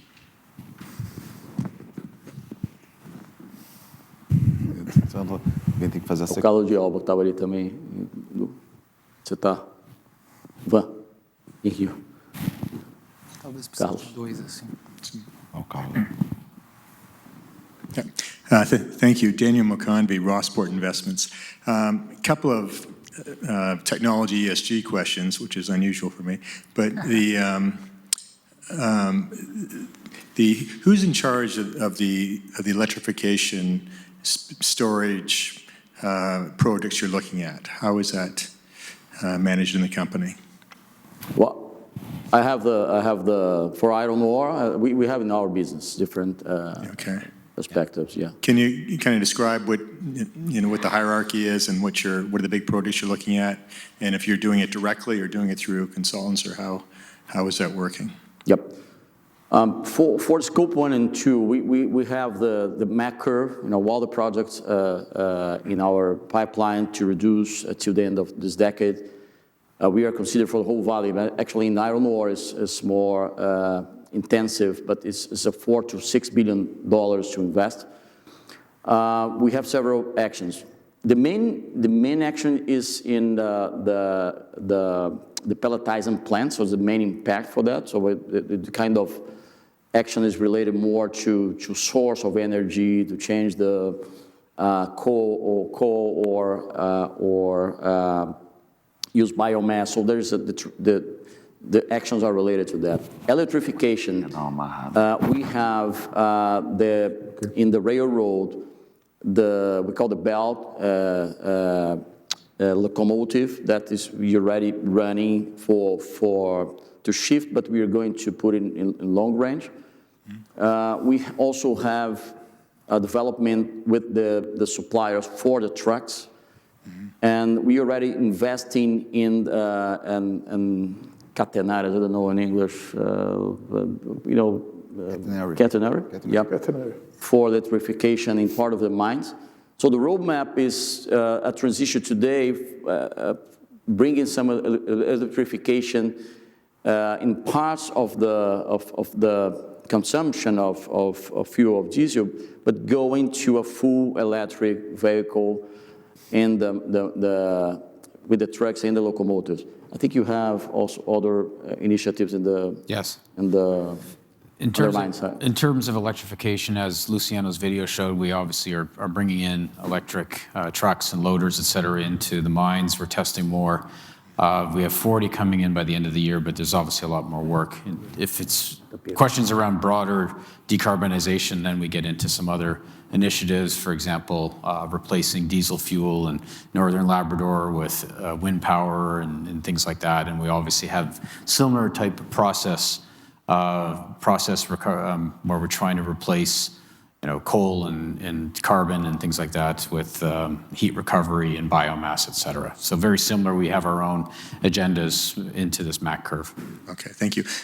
On briquettes, this new technology, which I'm not that familiar with. Can you describe how it works and how much carbon if you can quantify the carbon savings per ton of steel produced. Yep. Well, we agglomerate with products. But in a pelletizing plant, you need to use the furnace to agglomerate the product and other binding components. And it's almost a cold agglomeration with the briquettes. We still use furnace, but for the end of the process, we don't use this to agglomerate, but just to a kind of final part of the process. Thinking about scope 1 and 2, we can reduce by 80%, 85% if you compare to a pelletizing plant in terms of intensity emissions of CO2. This is our side. Our client side, in scope 3, this is really important. The beauty of this, that as a cold agglomeration, we can mix other kind of products. So we can make this briquette acid or basic. If they are acid, we can use as a lamp. Just direct charge in the blast furnace like a lump, like a pellet.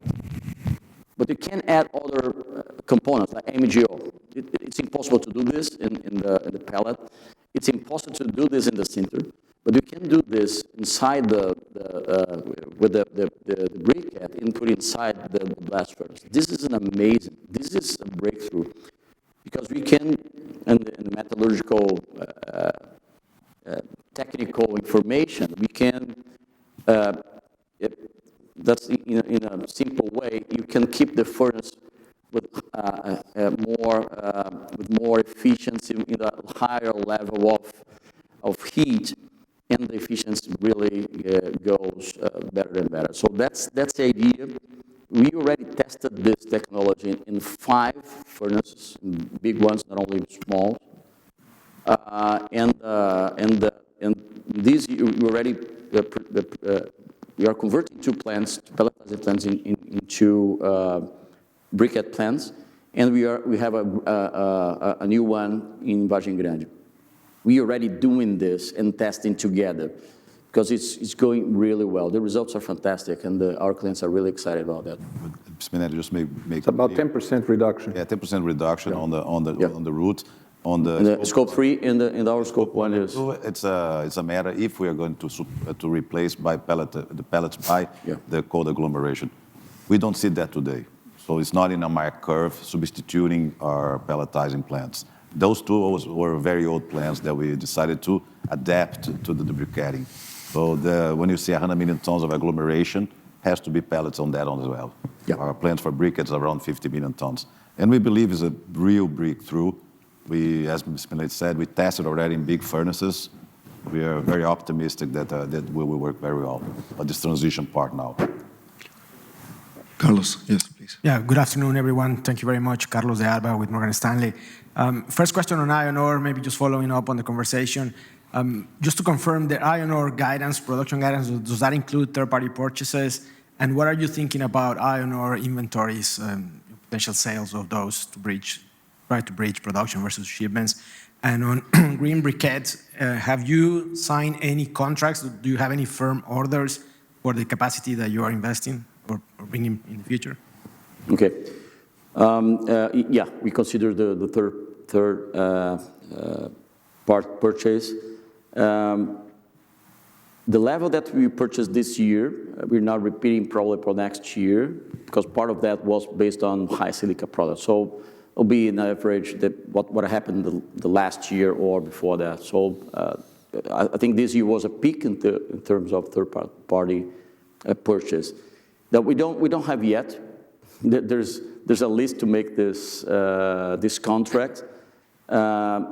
The first round, we expect to launch this, to start up in the beginning of 2023.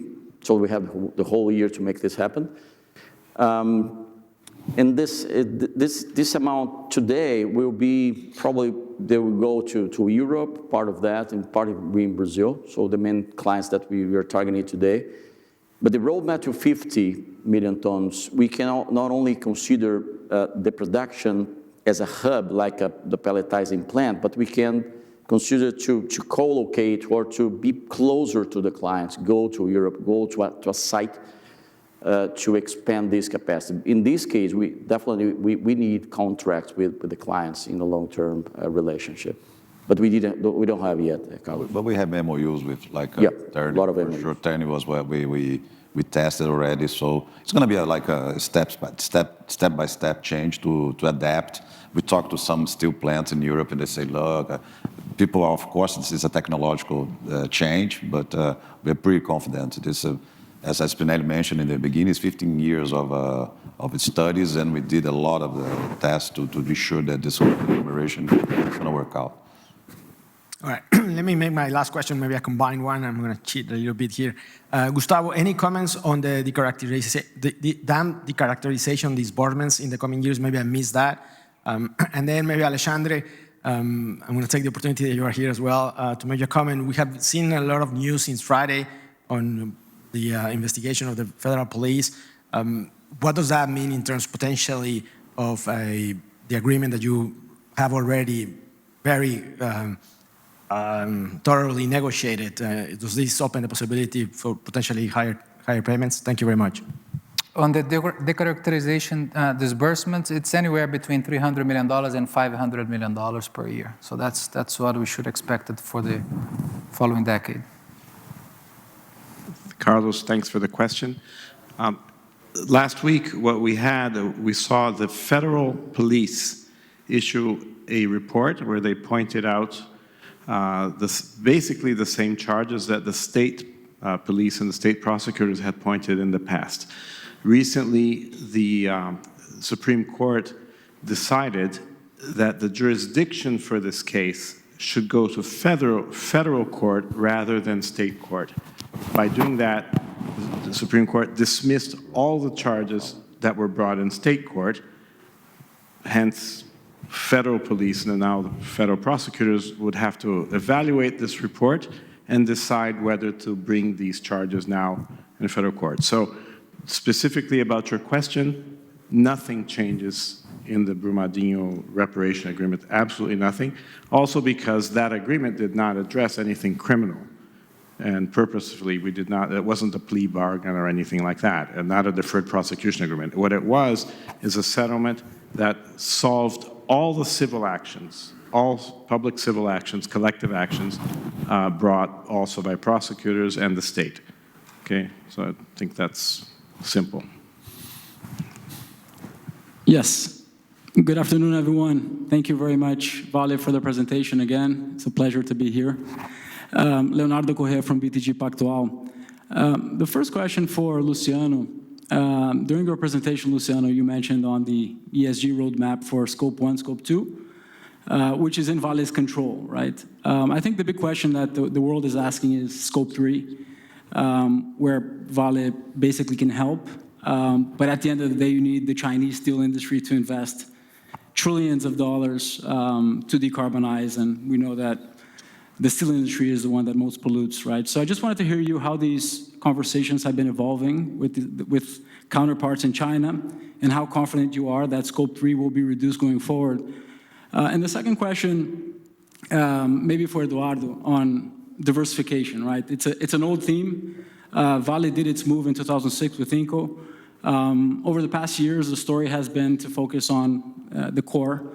How do you see potentially looking at greener metals and diversifying into other businesses? Vale is still seen as an iron ore play, a pure play, trades on 3 times EBITDA. So just That's true. If you guys are potentially looking at any targets to diversify. That's it. Thank you.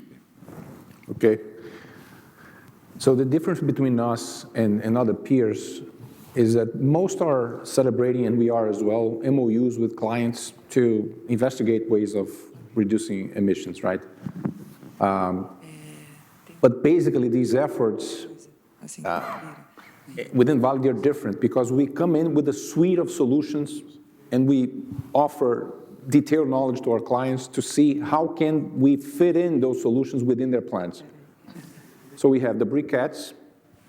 We have, for example, the Technohead technology to produce pig iron with biochar. We have potentially HBI. We have this ability to, using the cleaner, to increase the grade of our blast furnace pellets towards direct reduction. So another agglomeration technology that we are developing, for example, for biochar. So instead of they getting coke in their blast furnaces, they're getting a kind of briquette also from biomass. So we're coming in with a suite of technologies. And some of those technologies, they open up product opportunities for us.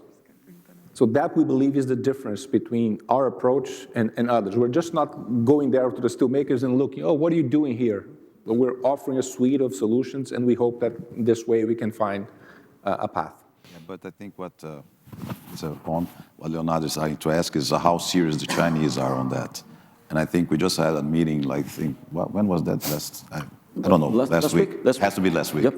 With CISA, and we truly believe the Chinese are on it. So when we talked about Wu, like the MOUs that we just signed, they really, I met Mr. Shen in Brazil, and he's very excited with the agglomeration of the briquettes. We didn't have the green briquette yet, we just had the agglomeration. So he knows, because he's so I think China is taking seriously that. One of the reasons they stopped their growth this year, you know how they pushed the brake on China, is because of the carbon emissions that they had targets already. So I think they are on that. So, and as Spinelli mentioned, we have to be very close to them. That's definitely, we have to be close to them, because they are, as going to your second question, that's how we are perceived. We are perceived as a pure iron ore play. We just saw what happened with the price, how we felt directly related, 100%. But that's why I thought your question would be like, are you going to make the spin-off, the merge? This is all about trying to bring attention to a business that is inside Vale, that we know that, by the way, you know the value that it has. So diversifying itself for other minerals or other companies, I don't think makes any sense if we still have the platform inside Vale. What we need to do, extract value from the platform that we do have. And Mark was trying to show the growth opportunities in Carajás, what we have in nickel in Canada. We are the greenest, the safe, one of the ESG most, and we saw the level of gigafactories that are going to be built in North America. We are the player of choice, of course, there. So why? What we need to do is finish the homework, make the Canadians' minds stable, because the rest of the operation is doing very well, and then bring the production back to the levels that they should be. Prove to people that we have good copper projects. Alemão is taking a little more than we would like to have, but it is coming on stream. Salobo 3, of course, COVID was a problem, but Salobo 3, you saw the pictures. One thing that we know how to do now is projects, so we execute very well. So I think we have the diversification inside our house. If you go and ask me back, should we stay as an iron ore pure player? If you look at what's happening in Australia, I think it's a pretty dangerous play to do, right? Be in one geography, in one mineral. I don't think we should do that. And we had that in Vale. We have Canada, we have Indonesia, so I think we have the diversification side. We just need to prove to market, and that's why sometimes we bring this IPO, carve-out things to make people think about that, because it's not reasonable to see what happened to competitor A, competitor B, and us when the price fell, and people just don't perceive the value that we have inside. So that's the biggest homework that we have to do. I think, as we said here in the beginning, transforming the base metals business and proving that to the market, it's extremely key, and people really absorbing that we have a $4 to $5 billion business inside Vale. So that's exactly the work that we have to do. Of course, we have to work on costs. Gustavo is now with a new knife in his hand, so we need to get all the inefficiencies that came after Brumadinho and COVID. COVID, as I mentioned in the beginning, brought a lot of cost to our operations because we took it very seriously. We even stopped, for instance, Voisey's Bay mine in the beginning, so that we need to bring back. So we have a very competitive business. Nobody doubts the strength of iron ore when it gets back to where it should be, but it's still Itabira and Brucutu, key mines in Brazil that have to be brought back to operation. So we still have this thing, but if you ask me what are the most challenging one, is to prove to the system that we are diversified already. And we're not looking at M&As for sure, how can you trade how we're trading today, and when we look at the multiples of a Freeport or else. So it doesn't make any sense. Let's just do the homework, get ready, and who knows, that's for the future, not now. Okay, so just one comment here. We have a good problem because we have many people still on the line. I'm getting the signal, so don't worry, I'm putting you on the line. We have right now about 6 questions yet on the line, okay? So, Tim, I think you're next. Okay, I'll keep it to one. Good afternoon. Nice to see everybody. Timna Tanners with Wolfe Research. I just want to probe the concept of being the value over volume, swing producer, if you will, versus the obvious benefits of getting to 400 million tons. Very clear that your costs come down, your break-evens come down, but at the same time, you're keeping your volumes low. So how long will Vale be patient being the swing producer? At what, you talk medium term, how should we think about that trajectory and what it takes for Vale to think about resuming production plans to where you want to be ultimately? I just gave the spoiler for Spinelli. If we had Brucutu and Dam, Brucutu Torto Dam, and the Itabiruçu Dam in Itabira, we'll be producing. Of course, we would be very careful in bringing the right volume to the market, but then we're talking about quality, so that would be the case. But of course, we can do other choices because we have several mines. So in the long term, and I think medium term, he's talking 23, 24, because we don't want to be like caught in the trap that we said in the past, we're going to be running at a run rate of 400 million tons at the end of 2022. Actually, we are, but the North Range and the South Range disappointed us. That's why we need to postpone that number. So we need to more or less divide what we have in Carajás, South and North, and what we have in the southern of Brazil. So I think there's a piece of not being able to bring the volume, because if you look at that chart, and that's crazy, because you can think 20 million tons are going to change the market. Then we can talk about the supply demand, because it would be interesting as well, because we believe there are some misunderstanding what's going on the market now. We see the market getting softer until the second quarter for sure. First quarter is going to still until the Olympics softened. But China is not going to produce 900 million tons next year. We don't see a hard landing next year. If the hard landing could happen, it would be now. So it's a matter of what you are able to do, how you can use that to do. But if you get the sensitivity analysis that Gustavo mentioned, it would be better to do 340. You bet 25 billion, and if you're able to keep the price at 100, like it's now today, better even if you get the premiums, right? So it's we cannot play that game exactly like that. We are not the masters of the universe. So, but we know that we can bring actually 80 million tons to the market, yes. But we are talking 2 to 3 years, and then we're going to do very disciplined. As the leaders in the market, we have to do that very disciplined, and we are going to do. Today, we are being disciplined by some of restrictions and some of our own actions. But in the longer term, that's this flexibility comes on, and mostly in the north. If you see all the projects that Gustavo mentioned, all of them besides Capanema are in the north.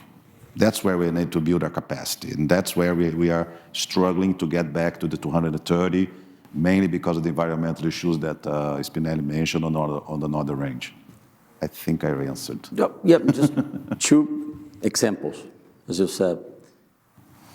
Torto and Itabira, we can add 20 to 30 million tons of pellet feed and pellets. So we probably bring back this to the market despite the weather volume. Definitely there will be market for that, but we need to access this in the end of next year, but that's a great product. In the north, that is the third point.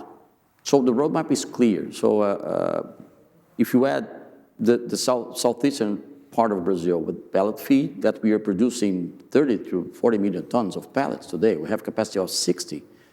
So there's a room to improve that. So there is the product that is missing today. And the Carajás coming on 2023. A long term is 24, 25. That's just to keep in your mind the timeline. Okay. Let me try to, just because we're getting a lot of questions in the same theme here online, so I'll just ask one, and I think it's going to be to you, Gustavo. The question is really about our balance sheet, since you mentioned in your presentation that some of the obligations that composes the expanded net debt will start to come down. How you think about potential leverage long-term, and also in conjunction with that, we're getting probably 5, 6 questions about how would you gauge between also the paying extra dividends and the potential buyback we have currently. Look, first one is, as we pay down those obligations, it will open up the space for us to re-leverage, right? We don't want to be under-leveraged. I think we've announced, and I agree with the recommendation from the team, to operate within the one-time net debt to EBITDA. So as we pay down Brumadinho and we reduce some of these expanded debt liabilities, we should be able to re-leverage and then think about the best use. And then going back to the second question, the best use today clearly is the share buyback, right? So given we are trading, someone mentioned we are trading at 3 times, so it's very accretive for us to buy back our own share. So what we're going to do is, at the time that we have those cash available, we'll see what is the best use, whatever is more accretive for shareholders. Thank you. Good afternoon, everyone. Daniel Sasson from Itaú BBA. Thanks for the presentation. My first question to Gustavo, if you could try to explain, coming from another company with fresh eyes, are there any, despite the excellent job CN has done over the past years, anything that you'd like to tackle first, any opportunities that you see in terms of asset liability management or things like that? And can you give us a few examples on initiatives that you're working on, maybe with your suppliers, in order to reach those savings that you mentioned of nearly $1 billion over the next 12, 18 months, in addition, obviously, to the high dilution of fixed costs? And maybe to Spinelli, can you comment a bit on the extra costs maybe coming from the reblending the high silica products into the BRBF, or the increasing the usage of filtering plants instead of using traditional tailing dams? That would be great. Thank you. Let me maybe get started, and then, so I think the team has done a fabulous job, and I'm not saying this because Luciano is here. I think from the liability management standpoint, the balance sheet that I've encountered is in great shape, right? So we've paid down debt. There's probably some opportunity to accelerate some of refinancings, but I think this is more nitty-gritty day-to-day, nothing transformational. I like the one-time net debt to EBITDA, so I like that piece. If anything, what we want to accelerate is this cost efficiency and the capital allocation discipline, right? So we want to make sure that every dollar makes sense as we allocate them. They are allocated at the right level of return vis-a-vis share buyback. We want to get leaner, right? So that is a priority. Not only mine, I think it's a priority for the executive team here. We are all very focused on getting this done. And it's not just because I came that we are announcing this. This had been discussed already internally, and if anything, I'm just trying to push a little harder, but we will get there. In terms of opportunities, we've laid out a couple of levers. I think on the sourcing, look, we spend more than $10 billion, I would say probably $14 billion annually, right? So we are a big buyer among many things. Some of that spend is not addressable, but probably $10 billion is addressable, right? Things that we buy in the day-to-day, third-party services and everything. So there is several opportunities, as you guys have seen many companies doing this, right? To review specification, scope, even internal demand, right? I mean, how much we're using of optimizing inventory. So we'll be tackling a series of those initiatives. They are already underway, and hopefully we'll be able to, over time, share some of the success cases with you guys. Well, Daniel, thank you.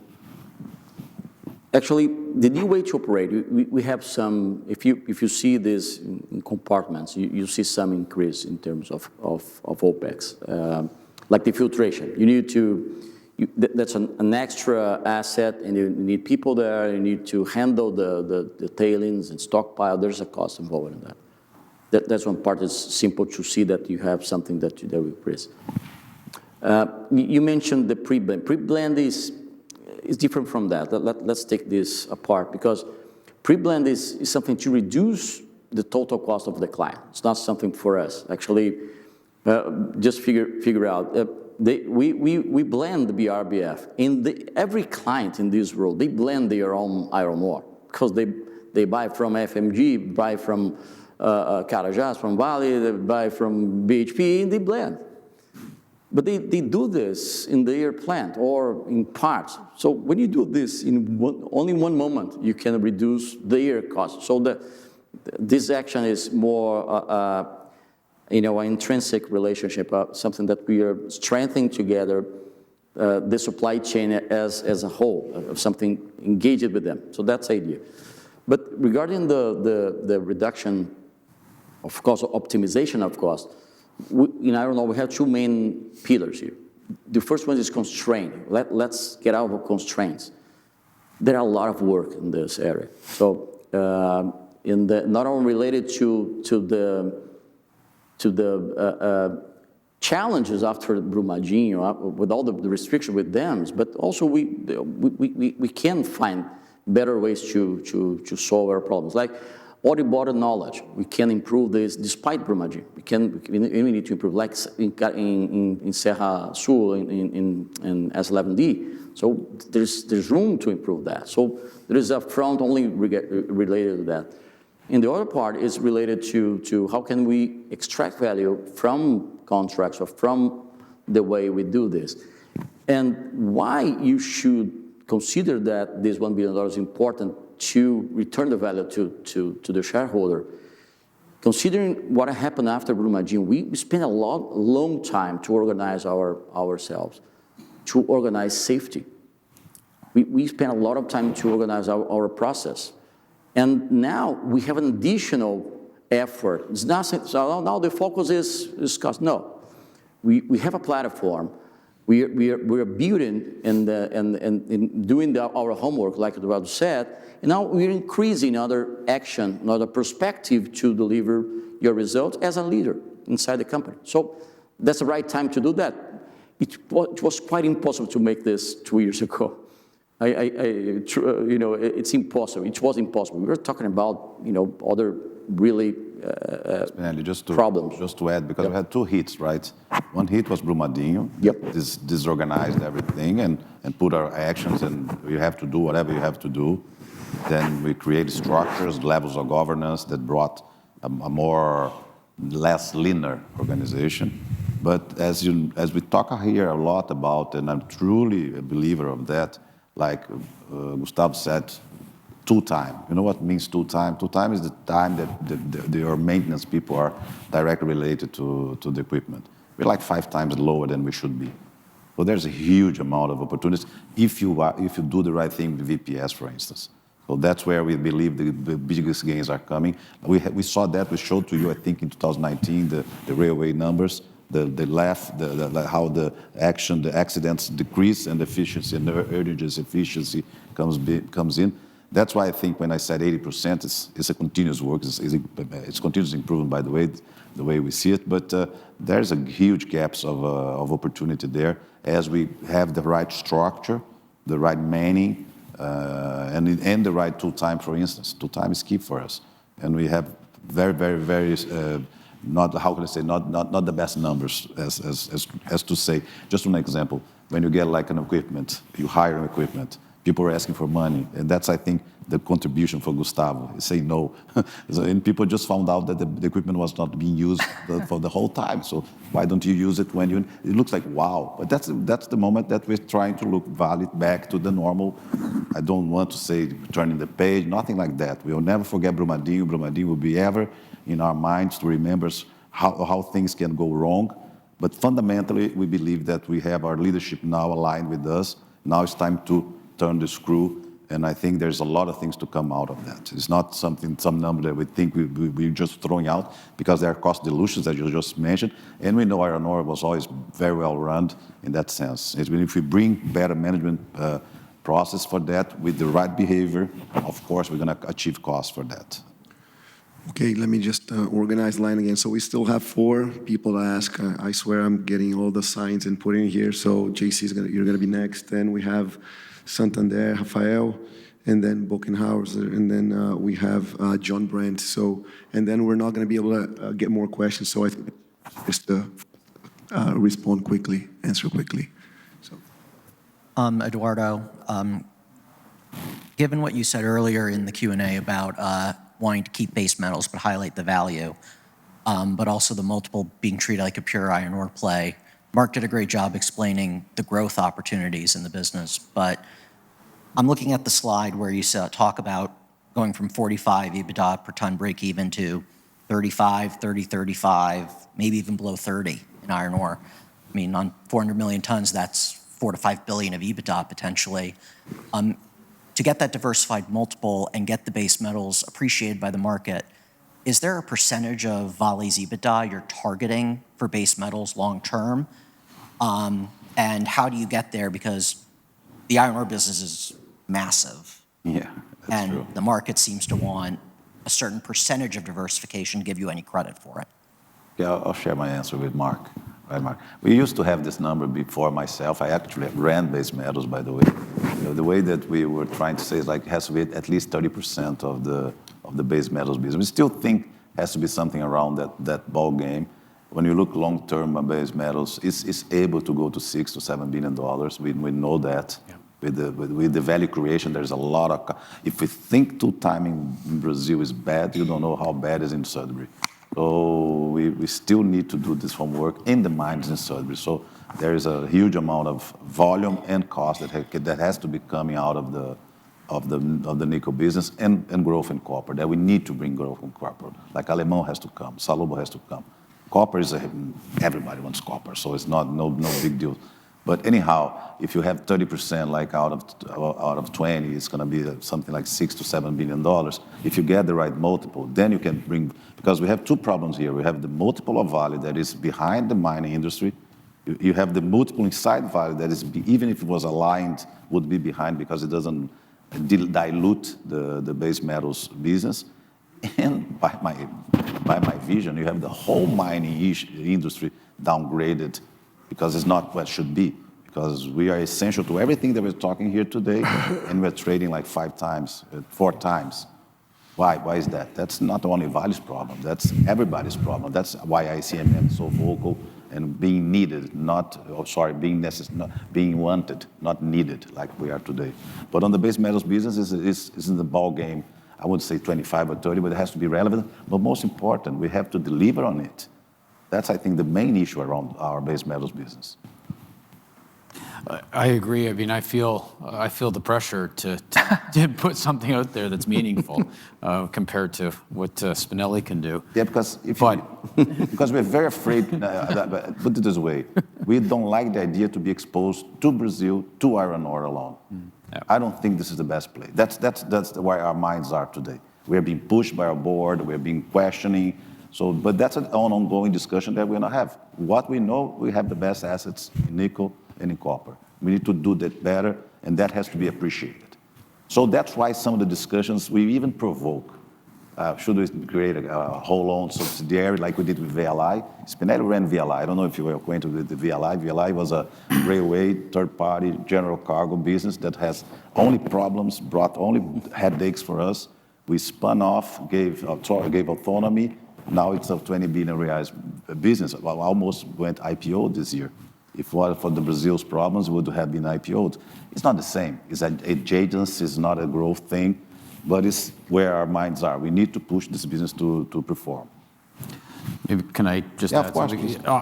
Obviously, in the end, the responsibility is to put together a business that, like Eduardo was saying, can generate strong EBITDA, strong cash flow. We have the plans to the $6-7 billion EBITDA, multi-billion-dollar cash flow, and obviously put the reserves and resources on the table for growth. I mean, it's an enviable portfolio for what we're looking at in the future with the energy transition. So, I mean, that's the goal, and hopefully it becomes meaningful and seen by the market. Rafael, yes. Okay, thanks for the event, Rafael Barcelos from Santander. So another question related to briquette. So could you please elaborate on your commercial strategy? I mean, I know that you showed an incremental EBITDA, so I just was wondering if you're considering like a premium over pellet or something in line, just to understand exactly what are you considering. And my second question related to base metals. I mean, thanks for the details on production, but could you please elaborate on your profitability into next year? Thank you. Yep, the position of the briquette is not as a substitute of the pellet. Can be in the future, we can do this, but we are targeting the sinter to be the substitute. So that's the main idea of the commercial part.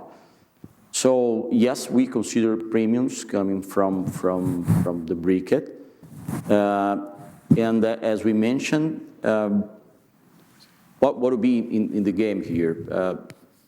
We have some clients that the sinter part of the steel making is the most important part to attack when you want to reduce the two main things: the emissions and also the dust, the pollution related to physical pollution. And we have some constraints. Our clients have some constraints related to renew the permits or to have new sinterization or new capacity for that. So we are targeting who needs to change this to the blast furnace, or who needs to now reduce this exposure in sintering. So that's definitely a good premium for that, and that's the way we are designing the commercial part. We're going to show this in the future in 1 year. It depends. Actually, it can be a premium higher than higher than the pellet. Can be a premium higher than the pellet or less than the pellet. Depends on but it's different market position. Pellet, blast furnace, one thing. Green briquette in the beginning will be driven by the sinter part of the blast furnace. The assumption under the numbers is once you have 50 million tons of briquettes, you're going to generate between $500 and $1 billion of EBITDA, which means an additional margin, let's say, of $15 per ton. If you have a conversion cost for briquettes around 10, which should be at least half, maximum half of what the conversion cost for pallets. The assumption is an average premium of $25 over sinter, for example, just to have a ballpark. And with a lower OPEX comparing to the pellet business. It's a half of the OPEX. So we have two more questions and we have to finish. So there's another There's a question about the base metals profitability. Oh, so I'm sorry. You want me to? Okay. Go ahead. Profitability is there. Copper obviously stronger than nickel. Very high EBITDA margins in copper, strong cash flow. It'd be even better if we had Salobo 3 coming on at the beginning of the year, but it's still very strong. Nickel EBITDA margins are growing. They're strong and they're growing. Both businesses are cash flow positive, and I think that's important in particular with the nickel business because of the high investments in the replacement capacity in the mine. We've been cash flow positive in nickel and funding the growth for a couple of years now. There's no shareholder funding or sharing. Yeah.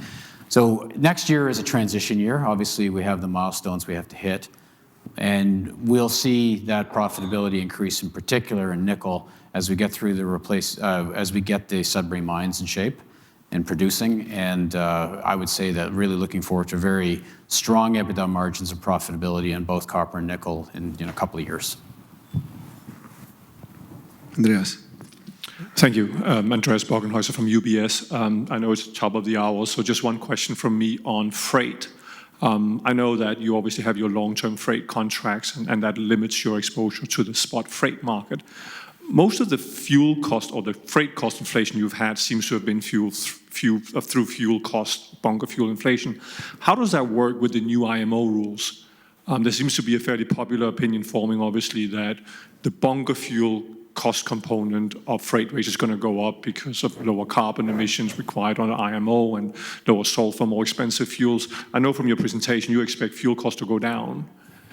So how does these long-term contracts you have on freight actually work with the new IMO rules? Well, from IMO perspective, we have three points here today, right? So the specific for bunker, the low sulfur, the high sulfur, we addressed this, very well, with the scrubbers.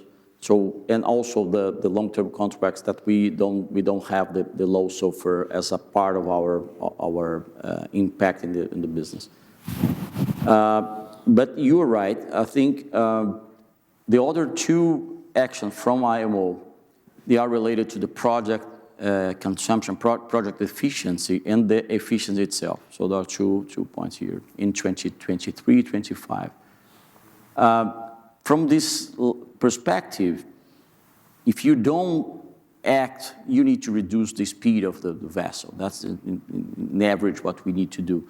The impact for us is almost zero. We only have one part of a fleet, the Vale Max, the first generation, that if you don't decrease the consumption, if you don't add this eco shipping part, we need to reduce 2% of the speed in average. It's so really low. It's nothing. So the impact for this fleet today is something that we are handling.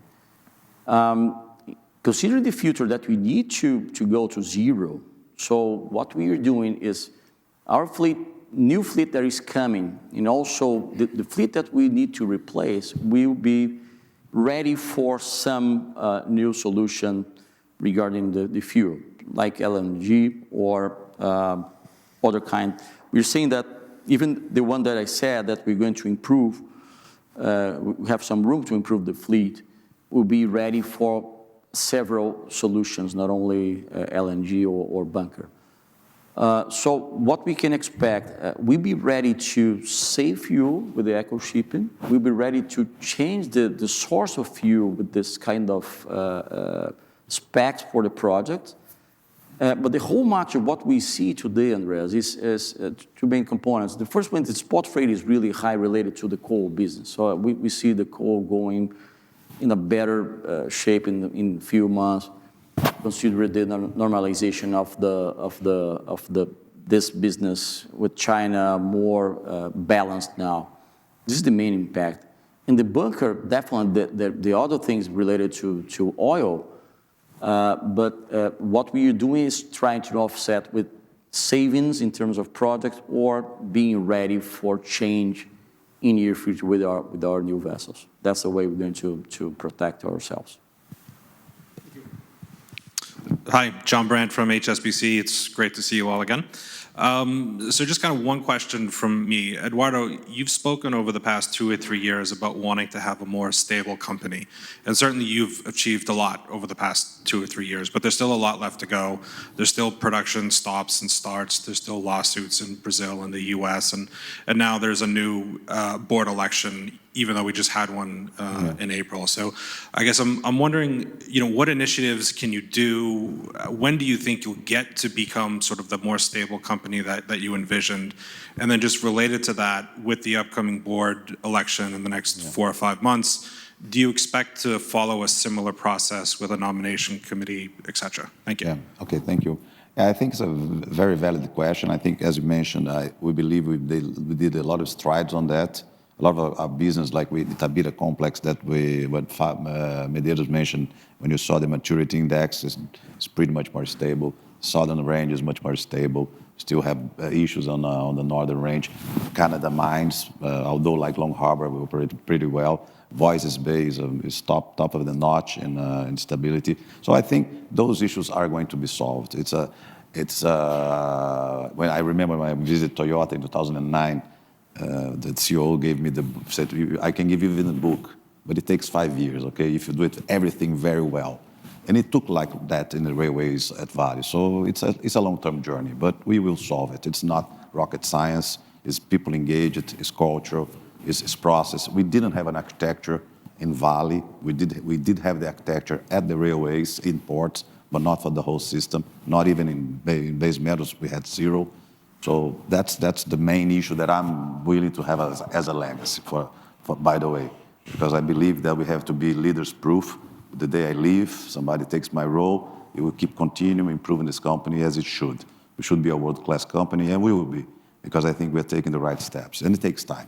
But I don't think it's a never-ending story. That's why I said I'll most complete the homework, because I truly believe that we'll be able to deliver on our promises, on our guidances, and we're going to play the leader's role with how can I say that, with good judgment. But specifically about the board transition, it's a natural one, I believe. I don't see any, because if you think what happened in our general election in April, it was shareholders, how can I say that, decision, and was a vote. So who is there? Is there because we say we lost diversity because we have only one woman there now, but we created shareholder diversity. So we don't believe there's going to be assembled next April. Why for? What for? Which player is not happy with that? Previ is a big, relevant shareholder at Vale. Other players here are relevant at Vale. So I believe continuity is fundamental to Vale and will happen. Or as my lawyer likes to say, probably will happen. But it's my real guts because I'm getting the full support of the new board. I don't see any changes coming from that. It's good to see different views and different pushes. People that arrive makes a lot of questions, but in the end, we need to be stable. That's what Vale needs.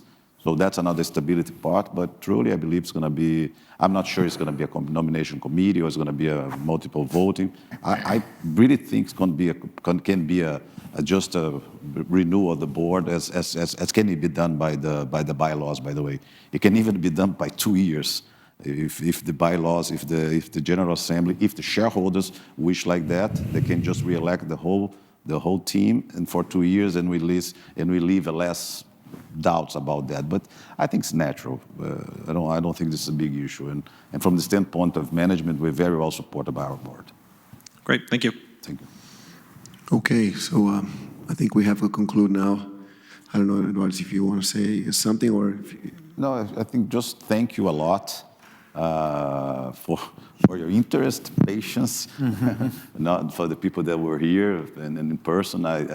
I really liked that. I was going to make a joke in the beginning, and Alex didn't allow me. The good thing about the past is that we could do our meetings in pajamas or in Bermudas.